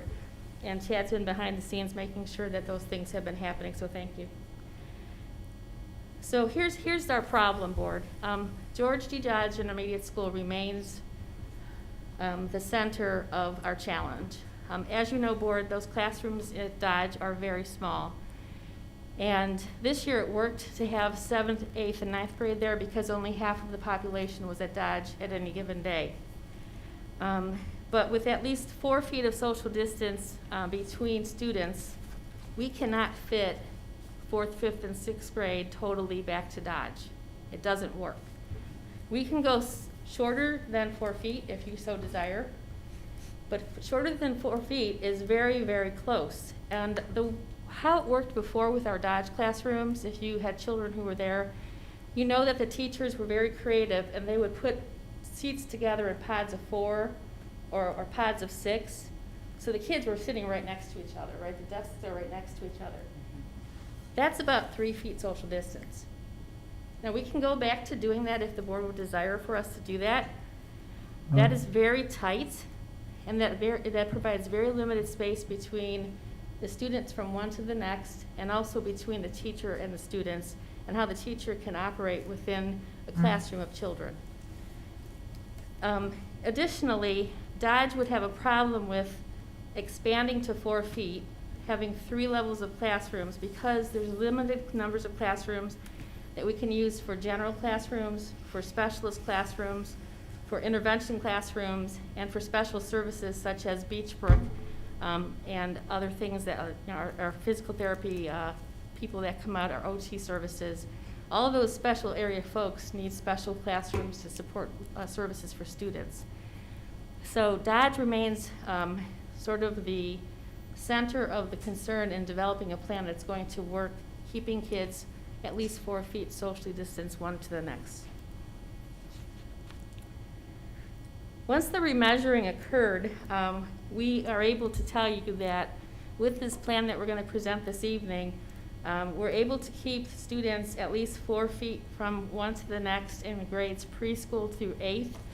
And at the high school, for students in grades 9 through 12, we can assure a social distance piece of 4.5 feet. Given our anticipated on-campus student enrollment and with social distance measures of greater than 3 feet but less than 6, the following school realignment plan is recommended for your consideration. So what this looks like on first blush is that Wilcox Primary School will house our preschool, kindergarten, and first grade children. Samuel Bissell Elementary School will return to students in grades 2 and 3. George G. Dodge Intermediate School will house students in 4th grade, 5th grade, and 1/2 of 6th grade. R.B. Chamberlain Middle School will house students in grades 7 and 8 and 1/2 of 6th grade. And Twinsburg High School will house students in grades 9 through 12. And I can feel the ground shaking with the high school kids in our community, glad to know that they'll be back on the campus of Twinsburg High School next year. I'll give you a minute to just take a look at that. That's a significant shift to how we traditionally have school here in our community. But if you think about it, many of you may have grown up in communities where public schools had neighborhood schools. And so one school on the one side of town might have had 1st through 6th grade, and on the other side of town, 1st through 6th grade. I gave you that example is it's not uncommon for a grade level to be split between the community's 2 schools. It's not the model that Twinsburg has used over time. As far back as I can remember, we've had our buildings the way they're structured and aligned right now. But it's a model here that will work for next year. And how it is currently on paper is that 1/2 of 6th grade would be assigned to Upper North at R.B. Chamberlain Middle School. So they would be upstairs on the north end of the building. That's the side that's closest to Tiger Stadium. Lower North would be used for elective classes. And that's important because we would want to ensure that the 6th grade students on that campus won't be mixing with 7th and 8th grade. The plan here is also to transport the 6th graders who are attending R.B. Chamberlain with the rest of the kids that are at Dodge. And that's important, especially if you have families that have a 4th grader and a 6th grader. We'd want to make sure that we're not upsetting family schedules because of different bus schedules. So that's the reason that this evening I don't have the transportation models to present, because there's a lot to consider here. Mr. Reese and Mr. Holland have been deep in this conversation. Last evening, Mr. Holland and Mr. Walker walked both buildings. 24 hours ago, we had a different plan. 24 hours ago, we were thinking about putting 4th, 5th, and 6th grade at the middle school and 7th and 8th grade at Dodge. The problem with that plan is, believe it or not, RBC doesn't have enough classroom space to support 3 grades either. And so doing the math, but it's more than doing the math, because in certain models that we looked at, some of the classrooms would have had 30 children in them. That's not an elementary school classroom. And so in the development of this plan, I think it's based on the numbers, but it's also good for kids and it's good for staff, because the class sizes will be manageable, 21 to 24, and we do believe that this model may work. Now, there are a lot of considerations for this, and Mrs. Farthing will put the next slide up. So one of the things that, I think you're one ahead of me. I guess not. I must have changed it on you, Jen. Go to the next slide, because it might be the next slide. There we go. Okay, so part of the considerations for 6th grade are on the slide. Number one, tomorrow at 12 noon, I'm going over to talk to my 6th grade staff, because in all these bands from preschool to 12, 6th grade is at the center of having to do something different next year. So tomorrow at noon, I'm going to go talk to the staff and start to listen to what their concerns are, what they're worried about, what their ideas are about how this might work in their world, because how it works in their world will help us inform how it's going to work for everything else. So that's tomorrow afternoon. We're going to be sending out a parent survey to our 6th grade parents to talk about the style of their child as far as learning styles go, teaching styles go, because we have to figure out an equitable manner in which to split 300 students onto 2 campuses. You know, we talked earlier today in our team, do we do it based on programs? Well, we wouldn't want all the gifted kids on one campus. We'd want to make sure that they're on both campuses. We wouldn't want to make all the special ed students on one campus. We'd want to make sure they were on both campuses. You know, we wouldn't want to make all the orchestra kids on one campus. We'd want them on both campuses. And so there's a lot of detail that has to be worked through on this. And so we want to start by talking to the teachers tomorrow, then talking with the parents through a survey, trying to gain their feedback about what works best for their 6th grade child. So you're talking about this year's 5th grade parents, talking about their children for next year. Once we know that, we'll begin to develop the assignments for next year. And sort of at the same time, parents are determining whether they would like their child to be on campus or virtual. So all this has to sort of work in alignment. We've talked about the fact that it's probably time to start the master schedules and the specialist schedules from ground zero.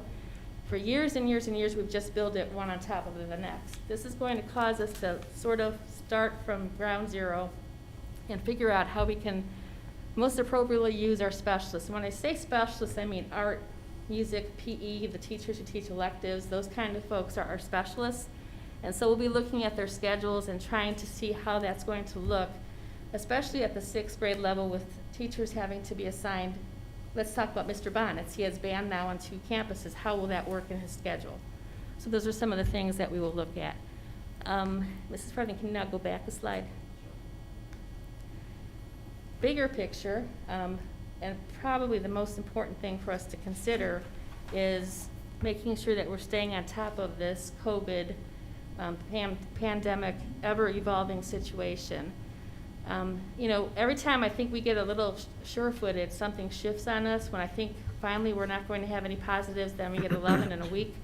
So it keeps shifting on us. So we have to remain very aware that those health and safety protocols that are in place aren't going to go away next year. The big warning I'm going to have for my staff tomorrow is just because you're going back to Twinsburg High School, grades 9 through 12, doesn't mean we go back to business as usual at Twinsburg High School. We're still under a pandemic. So safety and health protocols are in place. Switching classes is something we're going to have to talk about. Use of lockers is something we have to talk about. Schedules are going to be something to talk about.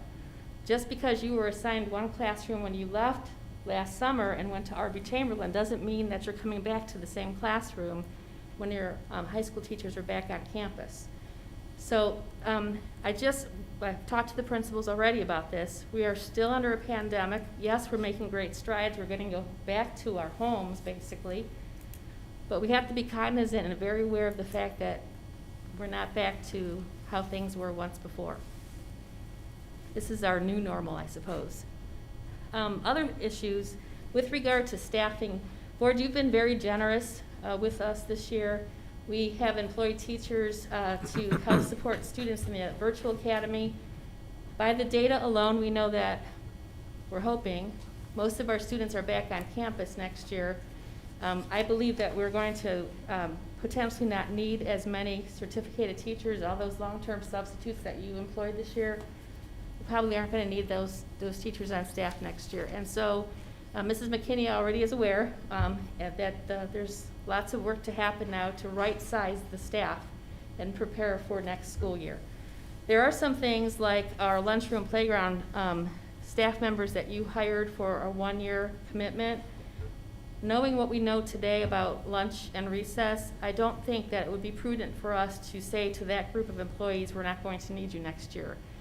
Because one of the models that we're looking at, for example, for elementary children, we'd still prefer that students are eating in situations where they're 6 feet apart from their friends because they're demasked.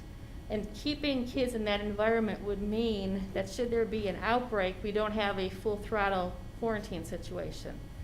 So it's important to do that. And so what I'm asking the principals to think through is, if you have half of your students eating lunch in the classroom, can the rest of the kids in that class go outside for recess and then swap? And if we're going to do that next year for elementary, I'm going to need those lunchroom playground assistants that you hired this year, because we have a lot of action during recess time. Additional to that, the board was generous in letting us hire 4.5-hour janitors for the sanitization. I pointedly asked the commissioner today about the sanitization piece for next year. At this point, it's stay the course. If something were to shift, we'll let you know. And so at this point, there's still the great need to keep everything sanitized. And I'll tell you what, we had less cases of the cold and flu because our plants and our facilities were very, very free of germs because of all the sanitization that occurred. So those are employees that I would suggest, board, that we would not be saying goodbye to at the end of this year.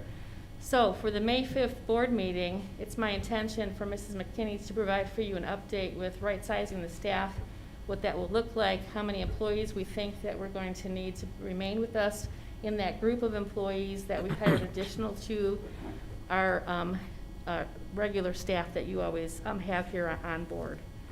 The school start time and transportation routes. Mr. Desmond and Ms. Abbott over in transportation under the leadership of Mr. Welker have been looking at transportation routes now for several weeks and months, it feels like. One of the things that is causing them to pause is that I asked Dr. Walker to do a survey of our high school students, asking their impressions of the later start time. A year ago, before the pandemic, board, you know that we talked about adjusting start times because the research was telling us that teenagers do better in school if their school day starts a little later. And so this afternoon, Dr. Walker pushed out the survey to Dr. Hebert, and Dr. Hebert will push that out to the high school students. It's going to be really important information for us to take a look at as we decide which of the buildings are going to start at which time. So more to come on that. That piece is not here this evening, but it is important for you to know that that is something that we're looking at. We've been saying all along student voice is important. Well, now it's time for the high school students to give us their perceptions of starting at 8:15 versus the 7 o'clock start that they had a year ago. And how has that impacted them academically? How has it impacted them with jobs? How has that impacted them with athletic programs and extracurriculars? We really want to hear from the students. And so I thank Dr. Walker for taking the lead on that, and we'll have that information for you at the May 5th meeting. I think it's due back April 30th. Okay, and then school schedules. With the high school returning to the high school campus, Dr. Hebert and I met this morning. We're probably going to go back to the schedule as it was before the pandemic. You know, we ran a 4x4 this year and a hybrid schedule for the high school. We're probably going to go back to scheduling as it was at the beginning of the 2019-20 school year. That's an easy thing to say. That's a huge amount of work for Mr. Popovich, who runs the master schedule at the high school, to now shift gears again. And we're at the pretty far into forecasting for next year and starting to figure out where students will be in their world as far as classes go. So they'll be working behind the scenes at Twinsburg High School to make those adjustments, to build the master schedule that works. But the great thing here is that in this plan, there's an assurance that our Twinsburg High School students will be back on the campus of Twinsburg High School every day.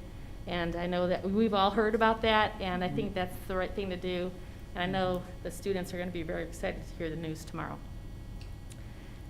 Breakfast and lunch, I mentioned our concern about how students have to eat. And I'll tell you, of the 5 principals, all 5 principals will tell you eating in the classroom is a pretty good thing. It keeps the students more grounded, more centered, less discipline problems. And so there's a thinking that that's going to proceed into next year, hence the reason why we need to keep the additional lunchroom playground folks on staff. Breakfast is still questionable. I'm not sure how we're going to do that part of it, but lunch, I think we will continue with lunch in the classrooms. The other great thing that we heard today from Mr. Bindis is he received word that the summer seamless program will continue next year, which means all children will eat for free next year again through the duration of the 21-22 school year. So that's great news for our parents. I know some of them were hit economically because of COVID, and so if the parents would like their child to eat lunch and breakfast, it is here for them next year at no cost to the family, so that is a great thing. And finally, logistically, I know that we have a number of teachers watching this presentation this evening and are concerned about, oh my gosh, I have to move again. I talked with Mrs. Fink, the TEA president, this evening before our board meeting, talked a little bit about the plan and the logistics behind the plan. What it will look like is that the teachers will be, with your approval, will be given a day, the week of Memorial Day. School's over the Friday, for them the Friday before, for students the Thursday before Memorial Day this year. So they'll be able to come on campus the week of Memorial Day to pack their things, and we would like to compensate them for their time because they are on summer vacation for that one day. And then when they come back on August 16th, that first day back would be their unpacking move-in day. It gives them time to get their grounding before we are off to the races with all the things about 21-22. And we'll make some adjustments to that week. That's a week of professional development, a week of convocation, staff meetings. It's one of those days, is a day-to-day, so we'll work with the union leadership to adjust the calendar for the teachers that week. It doesn't impact the students at all, but that's a teacher work week.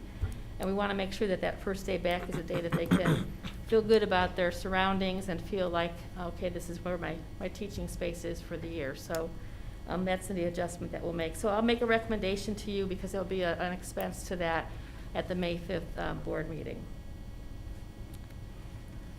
So there's a lot to talk about, and there are some pieces, parts like I just explained that we don't have for you this evening. Between this evening's meeting, Mrs. Farthing, can you go to the next slide?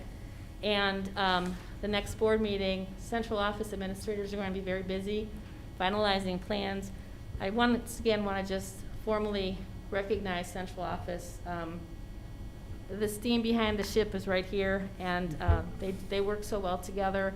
Mrs. McKinney is not here this evening. She had a death in her family, so otherwise she would have been here tonight too. But this is the power behind the ship, and lots of hours spent putting together plans, rethinking plans, thinking that we had a plan, thinking we had a couple plans. Oh, Mrs. McKinney is here, and it just keeps changing on us. So this team is dedicated to making sure that this is going to work for the students of our district. So between now and May 5th, the team is going to be working hard behind the scenes to pull the rest of the details together. Dr. Walker and her survey about the students and start and end time is going to be very important for the board to hear about on the next meeting. Our transportation department will finalize bus schedules, and the start and end times and the bus schedule obviously have to align one to the next, and so there'll be communication between central office and our transportation department. We have to figure out our logistics plan. Sounds easy, right? But it's not. We're talking about, once again, moving 12 grade bands of classrooms to different places.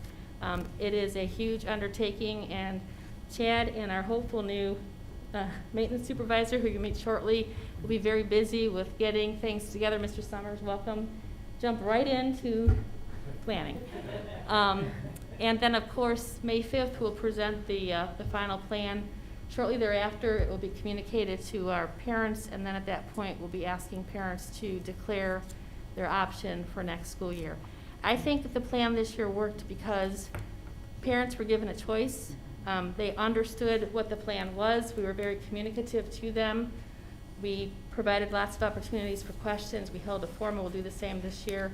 But I think that with options, our families feel secure in having their children, whether it's virtual, on campus. But I really think, from what I'm hearing from families through emails and phone calls and social media, is the desire to get back to business as usual. It's not business as usual, it's a new norm. It's exciting though, because we'll have most of our students back home, and we'll have lots of great things that we've learned about learning and teaching this year, all the silver linings in place, and continuing to do great professional development so that teachers are confident in those skills. But always remaining cognizant of what's going on with this virus, because it still remains a very big problem, and we just have to make sure that we continue to keep the health and safety of the students and our staff at the middle of all of our decisions. So that's the plan. I'd love to hear from you, your feedback, your ideas, your thoughts about this one. Couple comments. First of all, breathe. But at the same time, we can't breathe easy. Every slide that you presented has the word preliminary. So my first caution goes out to everybody seeing this presentation, already chatting, already sending things out. This is very preliminary. There's a lot of data points, a lot of things that still need to be determined. And this isn't the gospel, this is just the first blush. And I just want to steal from Mrs. Davis's president's report. Don't get on social media, this is not a done deal. Please let this play out. There's still a lot of things. You're meeting with 6th grade tomorrow. So there's a lot going on. Mr. Summers, welcome. This is Tiger area, so you probably just heard welcome to the jungle. So, but we've probably made thousands of decisions since the emergency board meeting on Friday, March 13th at 6 p.m. A lot has happened, and so I'm just very cautious. From the get-go, I tried to stick to two principles. It's parent choice, and we follow the guidelines of Summit County Public Health and the CDC. It's great to hear everything from 6 foot to 3 foot, but at the end of the day, me personally, my decision is it's based on CDC recommendations that we can follow. So while there may be some give and take on that, we just have to be very, very careful. Let's get the rest of the plans. And I think, yes, based on what you presented, there's going to be a lot of happy people, but we still need to make sure this is what we can do. So we had to start somewhere. You've done a tremendous job getting, a realignment. I think we had a great reopening school plan in, prior to September, and we're just going to stick by that same discipline. So let's let it work out. But that's just that big caution. I was worried that everybody's snapping pictures of these slides online and they're already out there, and I don't want to disappoint. We just need to be very, very planful like we have all along. And a couple comments and questions. Speaking of the social media piece, a lot of times you'll see threads or posts that take off and start to get out of control. Well, I heard this and I heard that, and I'm wondering, okay, well, you didn't hear from a board member, you didn't hear it from an administrator or, a credible source. So what have you heard? There's always people available to answer some of your questions and concerns.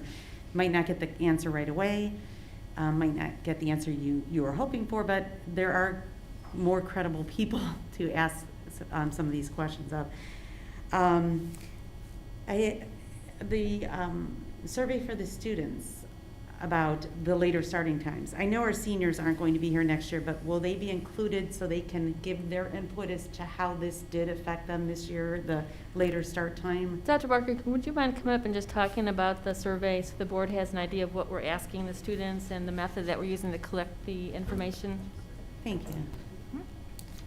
Good evening, Board of Education. Good evening. We presented the survey to Dr. Hebert today. She was helpful in orchestrating the questions for the students. Initially, our thought process was to give this to students in just grades 9 through 11, seeing that the 12th grade students would be exiting, and we wanted to make sure that whatever happens next school year will impact the students who will be here next school year. I guess we could consider asking the 12th grade students, but it wouldn't be impactful to their educational journey next school year. So some of the questions that we're just wondering about the students essentially is just, you know, now that you've had 2 different start times and recognizing that our freshman students started at a different time than their high school counterparts, we just wondered what it looked like this year for them.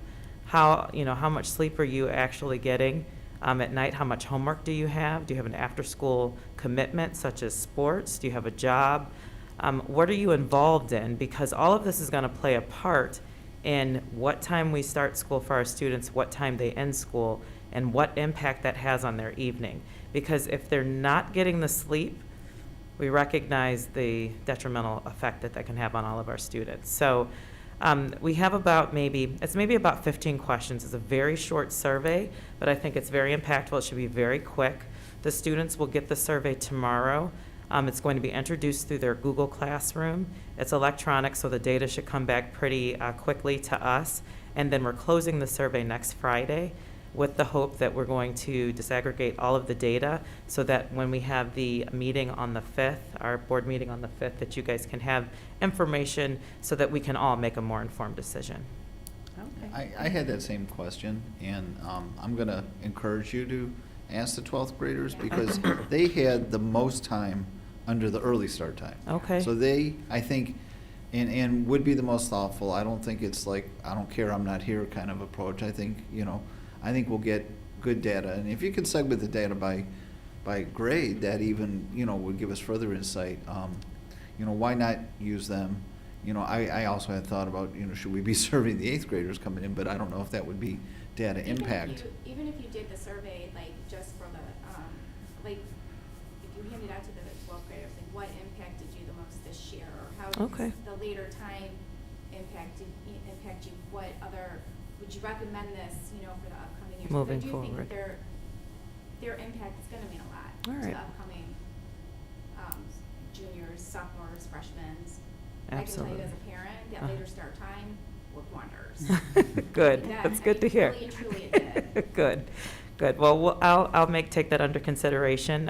It is going out tomorrow, but it won't take any time to just send it out to the senior class if we are able to do so.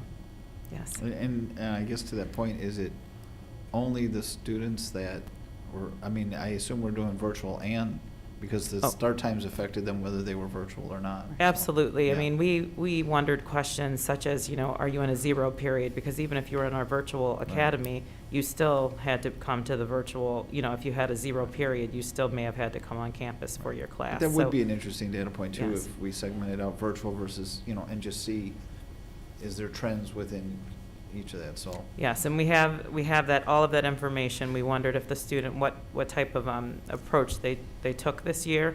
We wanted to know what other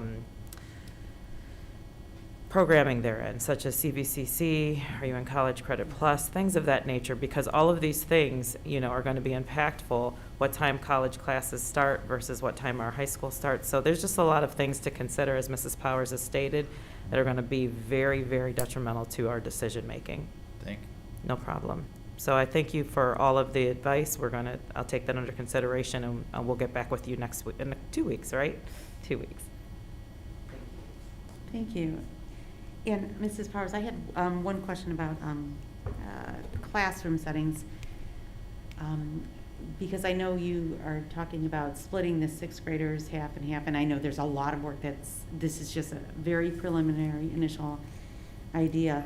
But just one thing to keep in mind, I'm just, and I don't need an answer today, but I'm just wondering how that affects maybe some of the looping classes, because I know some kids do very well and flourish in those looping classes, but you might have like a looping teacher who is remaining at one building and another one who, so that's just one, I guess, question that I had for you to answer at a later time once you do your planning. Do you have, and like, and it's probably too soon to tell, but do you know how you would split that up? Like how you would split the 6th grade, like the 6th grade class? Like, We, central office has talked about this since last week when we first launched this as a potential idea on a whiteboard. And really, the meeting tomorrow with the 6th grade staff is very important. they're boots on the ground. They know how the schedule works. They work closely with children at the 6th grade level and their parents. And so we could have ideas at the central office that we think will work. The teachers are going to have to help us make those decisions. And so it's premature, honestly, to answer those questions. But Mrs. Davis, to your question, we've talked about looping, we talked about gifted, we talked about our intervention program, students with disabilities, 504, just the title programs that we have at Dodge. So all those things are now part of the conversation as to now how do we make it all work. And not just work, but how do we ensure that students on both campuses are getting equitable services? That's going to be the challenge. Can't have one better than the other. It has to be equitable on both sides of Ravenna Road. And so tomorrow's conversation with the staff is really critically important to start those initial conversations, get the teachers starting to think about what do they recommend for us to consider, because that's where the answer will come.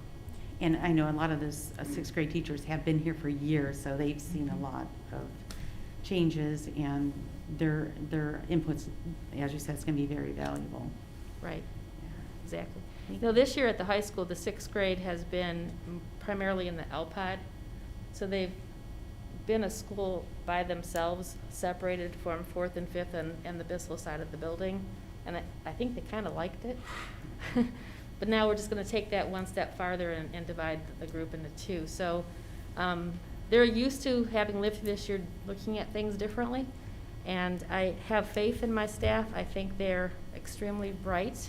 They care about kids like you can't believe, and they will help us make the best decisions for 6th grade. So we have a lot of work to do between now and May 5th. Board of Education, we appreciate your careful consideration of what we're presenting this evening.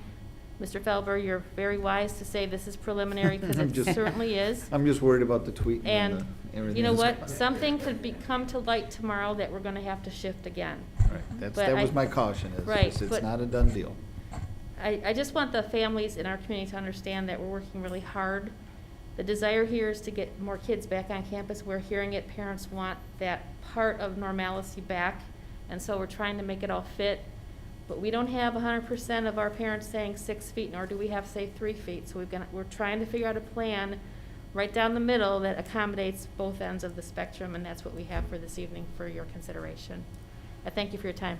All right, and before you leave, the only other thing that I would mention is, I've gotten feedback from, there are some parents who are interested in coming back to the district who left. They may have gone to, virtual charter school or other places as a result of the pandemic. And so there's a lot of people that are anxiously awaiting what's going to happen for next year. I would just say, and this is really piggybacking on what Mr. Felber said, is that I appreciate the fact that you guys are being extremely thoughtful about this and not trying to throw something together simply because people want to know. Doing the best that you can to do it the right way.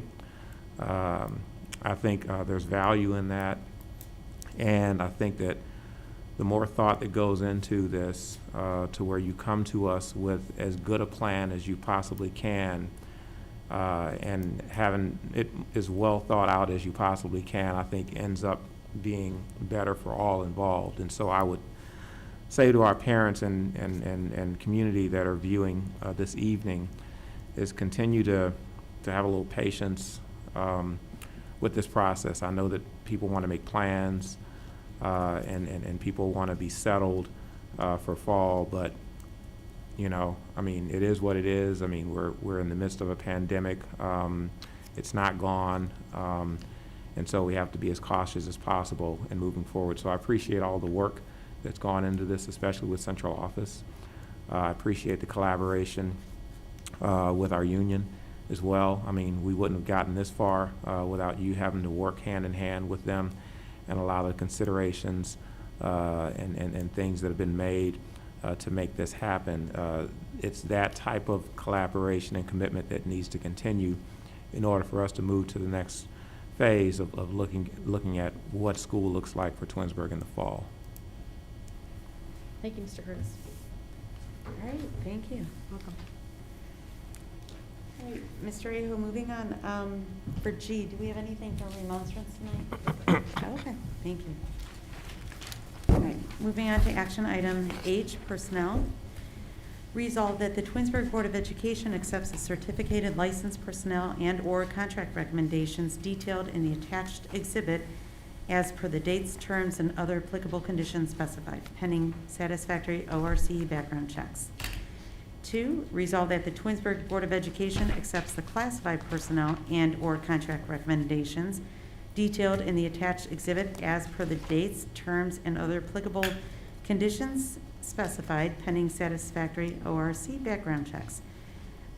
Do I have a motion? Move. So moved by Ms. DeFabio. Do I have a second? Second. Second by Mr. Felber. Any discussion on this? All right. Mrs. Davis, I do, if I would please introduce our name. To welcome. Yes, thank you.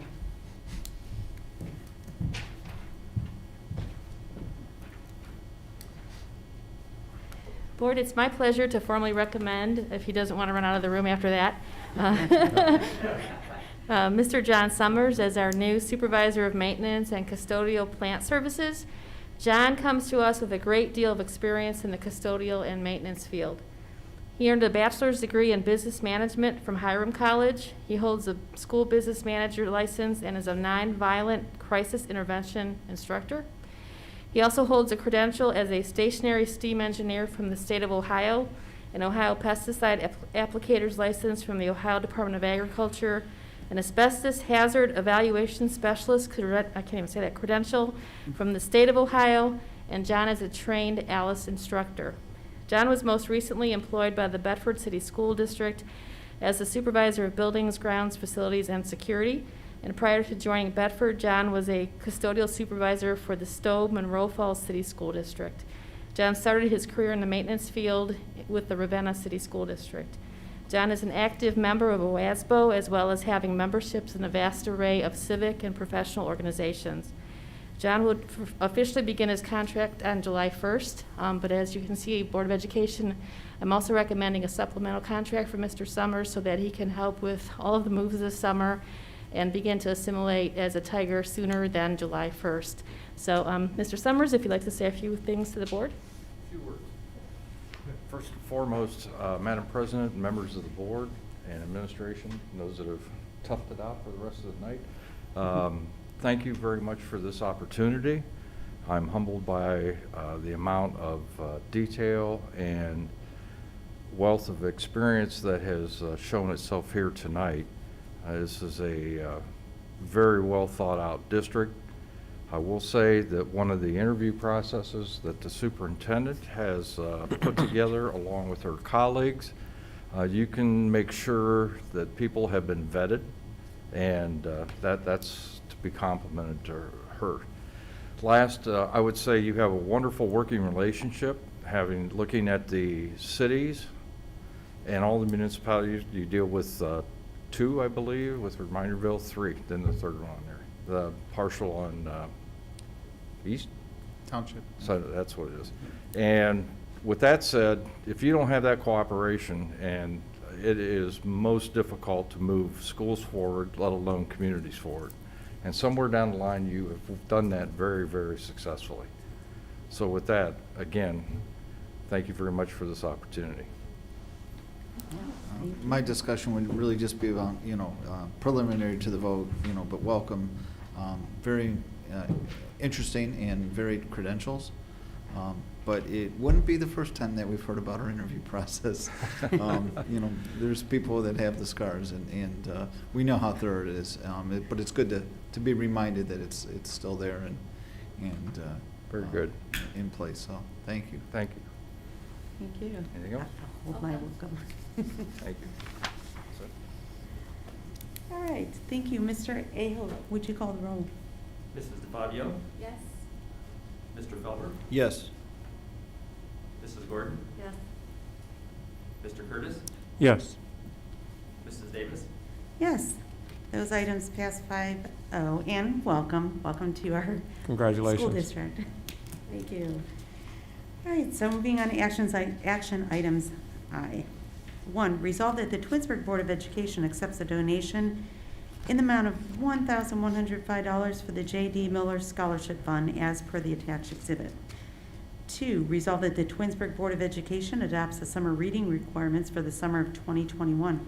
The adoption was approved at the Curriculum Technology meeting on April 12, 2021, per the attached exhibit. 3, resolve that the Twinsburg Board of Education approves a memorandum of understanding with the Twinsburg Education Association regarding the contract for the part-time preschool intervention specialist position, April 12th, 2021 through the end of the 2021 school year, as sent to the board under separate cover. 4, resolve that the Twinsburg Board of Education approves the second reading of the new Board of Education policy as noted below. 5, resolve that the Twinsburg Board of Education approves a renewal of 3-year agreement with Facilities Management Express, FMX, 1515 Lakeshore Drive, Columbus, Ohio, 43204, for the use of an online facilities management and work order system per the terms and conditions set forth in the agreement as sent to the board under separate cover. 6, resolve that the Twinsburg Board of Education approves a lease agreement with the Village of Reminderville to utilize yellow school buses for the summer 2021. The Village of Reminderville will compensate the Twinsburg City School District Board of Education for the use of the buses, including mileage, gas, and bus drivers per the terms and conditions set forth in the agreement, as sent to the board under separate cover. 7, resolve that the Twinsburg Board of Education approves an agreement with Cavaliers Operating Company, LLC, 1 Center Court, Cleveland, Ohio, 44115, for the Twinsburg High School commencement at Rocket Mortgage Fieldhouse on May 24th, 2021, per the terms and conditions outlined in the agreement. This is an ESSER fund expenditure as sent to the board under separate cover.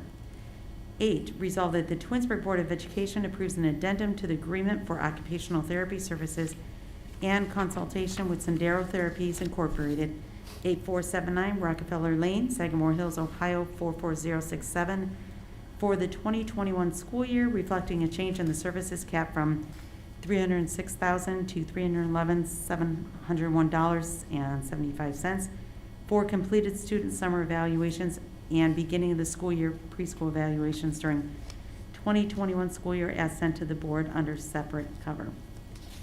Do I have a motion to move, please? So moved. So moved by Mr. Felber. Do I have a second? Second. Second by Mr. Curtis. Any discussion? I have a question on Mr. AO number 1. Can you elaborate on that donation? Because a lot of us maybe don't know the backstory behind that scholarship fund. Sure. This fund has been around for quite a while. It is in memory of J.D. Miller, who had passed away. His classmates and his mother, Eileen Roberts, kept this fund going for many, many years. And it provides a scholarship to one of our graduating students. It's been around for a long time. All right. Thank you so much. Does anybody have any other discussion for these items? I'm just pretty excited about Rocket Mortgage Fieldhouse. Understanding that we initially tried to move forward with Blossom, and for circumstances that were beyond our control, we had to kind of pivot. But I think in pivoting, we actually ended up, I think, in a much better venue, and are able to accommodate more people, especially with regard to tickets and parking. So I'm really happy to be able to be in a position to go ahead and approve this so that we can finally get some peace of mind with our seniors, and know that we have a venue and we're actually going to have a graduation. So appreciate. They just wouldn't bend on lowering the nets for us to dunk. That was a big sticking point. No, it's just I think it's a pretty big deal, considering where we've been for so many years, and that wasn't available. I appreciate the administration. I appreciate Dr. Hebert really being diligent and looking at other options in such a short period of time. So I'm really excited about that as well too. I'm glad that we have that opportunity and that everybody works so hard to make that happen. And I can tell you, I'm just appreciative we're not going to be sitting in this football stands like some schools are. There are smaller schools who can do that, but I'm really thrilled with the plan that we have moving forward for this. All right, so if there's no other discussion, Mr. Aho, would you call the roll, please? Mr. Felber? Yes. Mr. Curtis? Yes. Mrs. DeFabio? Yes. Mrs. Gordon? Yes. Mrs. Davis? Yes, and those items pass 5-0. Moving on to item 9, resolved that the Twinsburg Board of Education approves the new Board of Education policy as noted in I-4 above. Do I have a motion to move, please? So moved. So moved by Mr. Fabio. Do you have a second? Second. Second by Mrs. Gordon. Any discussion on this one? All right. Hearing none, Mr. Aho, would you call the roll, please? Mrs. DeFabio? Yes. Mrs. Gordon? Yes. Mr. Felber? Yes. Mr. Curtis? Yes. Mrs. Davis? Yes. All right, those items pass 5-0. Moving on to item 10, resolve that the Twinsburg Board of Education approves the purchase of a new Ventrac 4500 tractor from Century Equipment, 2266 East Aurora Road, Twinsburg, Ohio, 44087, through the Sourcewell Purchasing Consortium contract at a cost of $27,341.60. This is a permanent improvement expense as sent to the board under separate cover. Do I have a motion to move, please? So moved. So moved Go by Mr. Fabio, second by Mr. Curtis. Any discussion? All right. Nope, just one of those areas where we're replacing equipment and making sure that, you know, our fleet in all areas are up to date. And, you know, we probably rode this one as long as we possibly could before we had to replace it. But the fact that we're going through a consortium. Yeah, that's what I was gonna say. At least Yeah. we've got a consortium that's looking out for us. Yeah, excellent.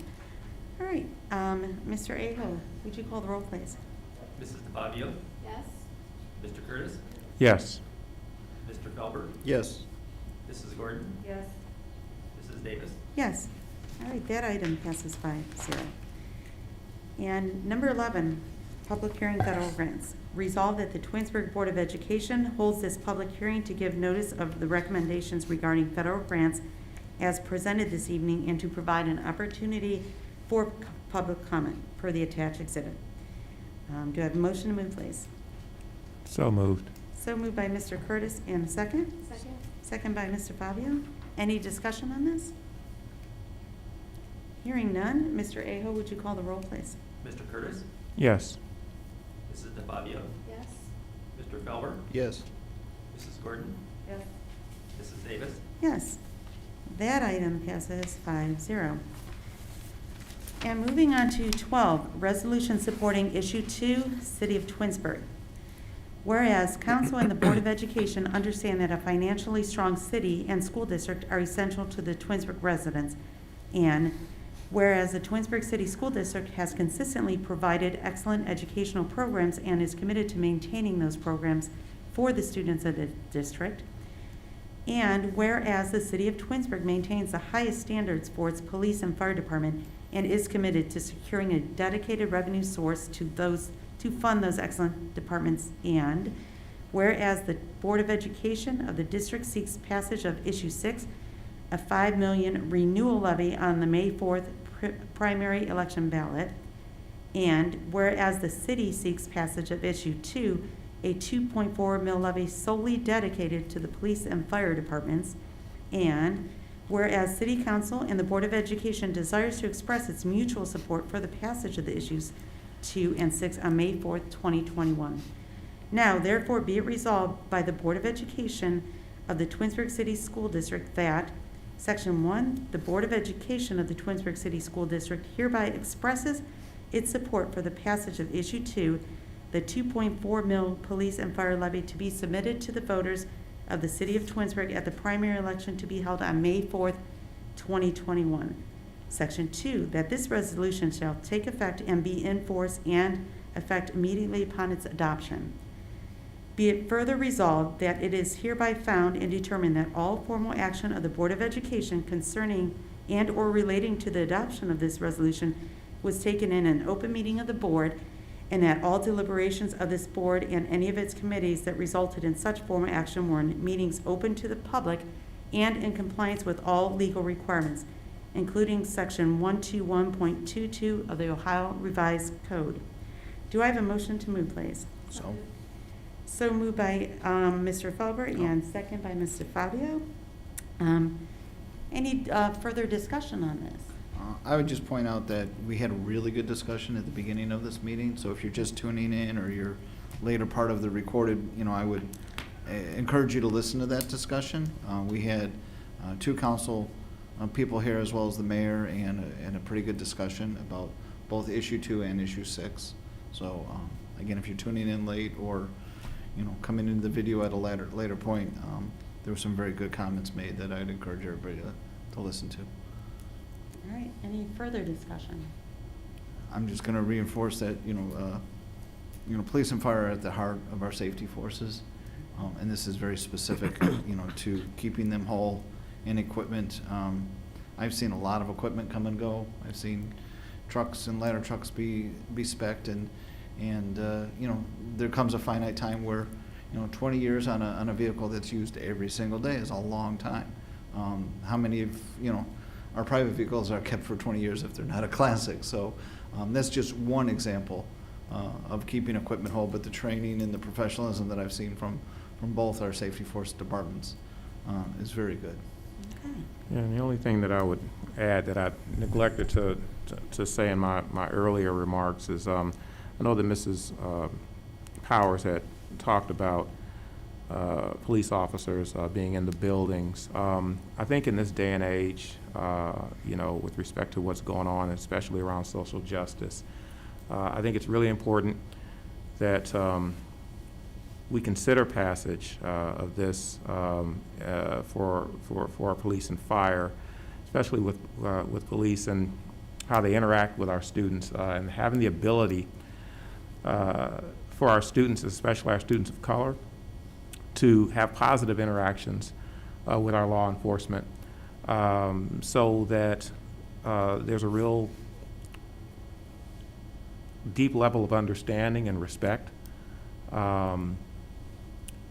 both ways, so that hopefully we can move forward in a more positive way,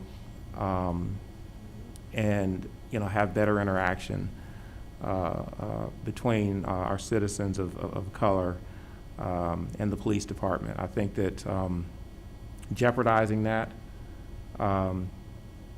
is critical, and I wouldn't want that to happen. I think that the city has done a good job of acknowledging shortcomings, and I think that passage of this issue will go a long way in allowing them to continue to have those dialogues.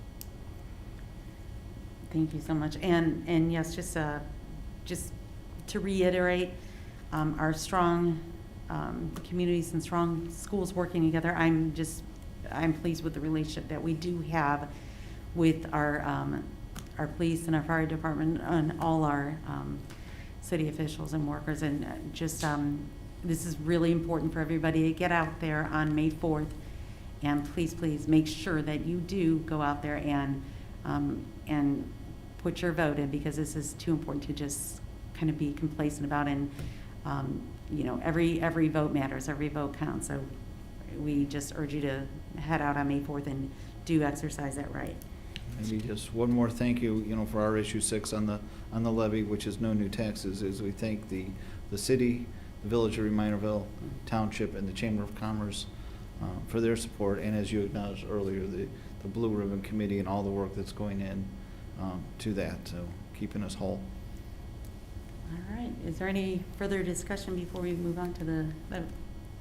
All right, Mr. Aho, would you call the roll? Mr. Felber? Yes. Mrs. DeFabio? Yes. Mrs. Gordon? Yes. Mr. Curtis? Yes. Mrs. Davis? Yes, and that item does pass 5-0. Does anybody have anything for miscellaneous tonight? I just want to give a quick shout out. Monique's last name is Waters.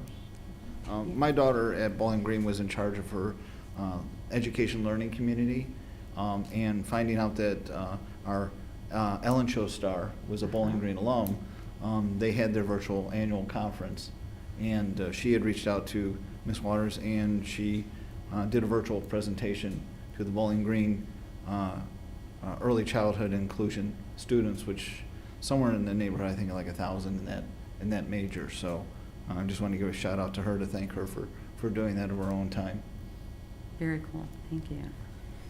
And just good luck for all the kids who are doing their state tests and the teachers who have put in a lot of work with that. And you know, just get your rest. It'll be lights at the end of the tunnel, and keep plugging away with that. Is there anything else for discussion tonight? Miscellaneous. All right, there is a need for executive session. That the Board of Education enters into executive session at, 9:20 to discuss employment and compensation of public employees as per Board of Education Policy 0166A. Do I have a motion to move, please? So moved. So moved by Mr. Felber. Do I have a second? Second. Second by Mr. Fabio. Mr. Aho, would you call the roll, please? Mr. Felber? Yes. Mrs. DeFabio? Yes. Mrs. Gordon? Yes. Mr. Curtis? Yes. Mrs. Davis? Yes. That passes 5-0, and we are in executive session. Thank you so much for those of you who are still here and for those of you who are still tuned in. Have a great night.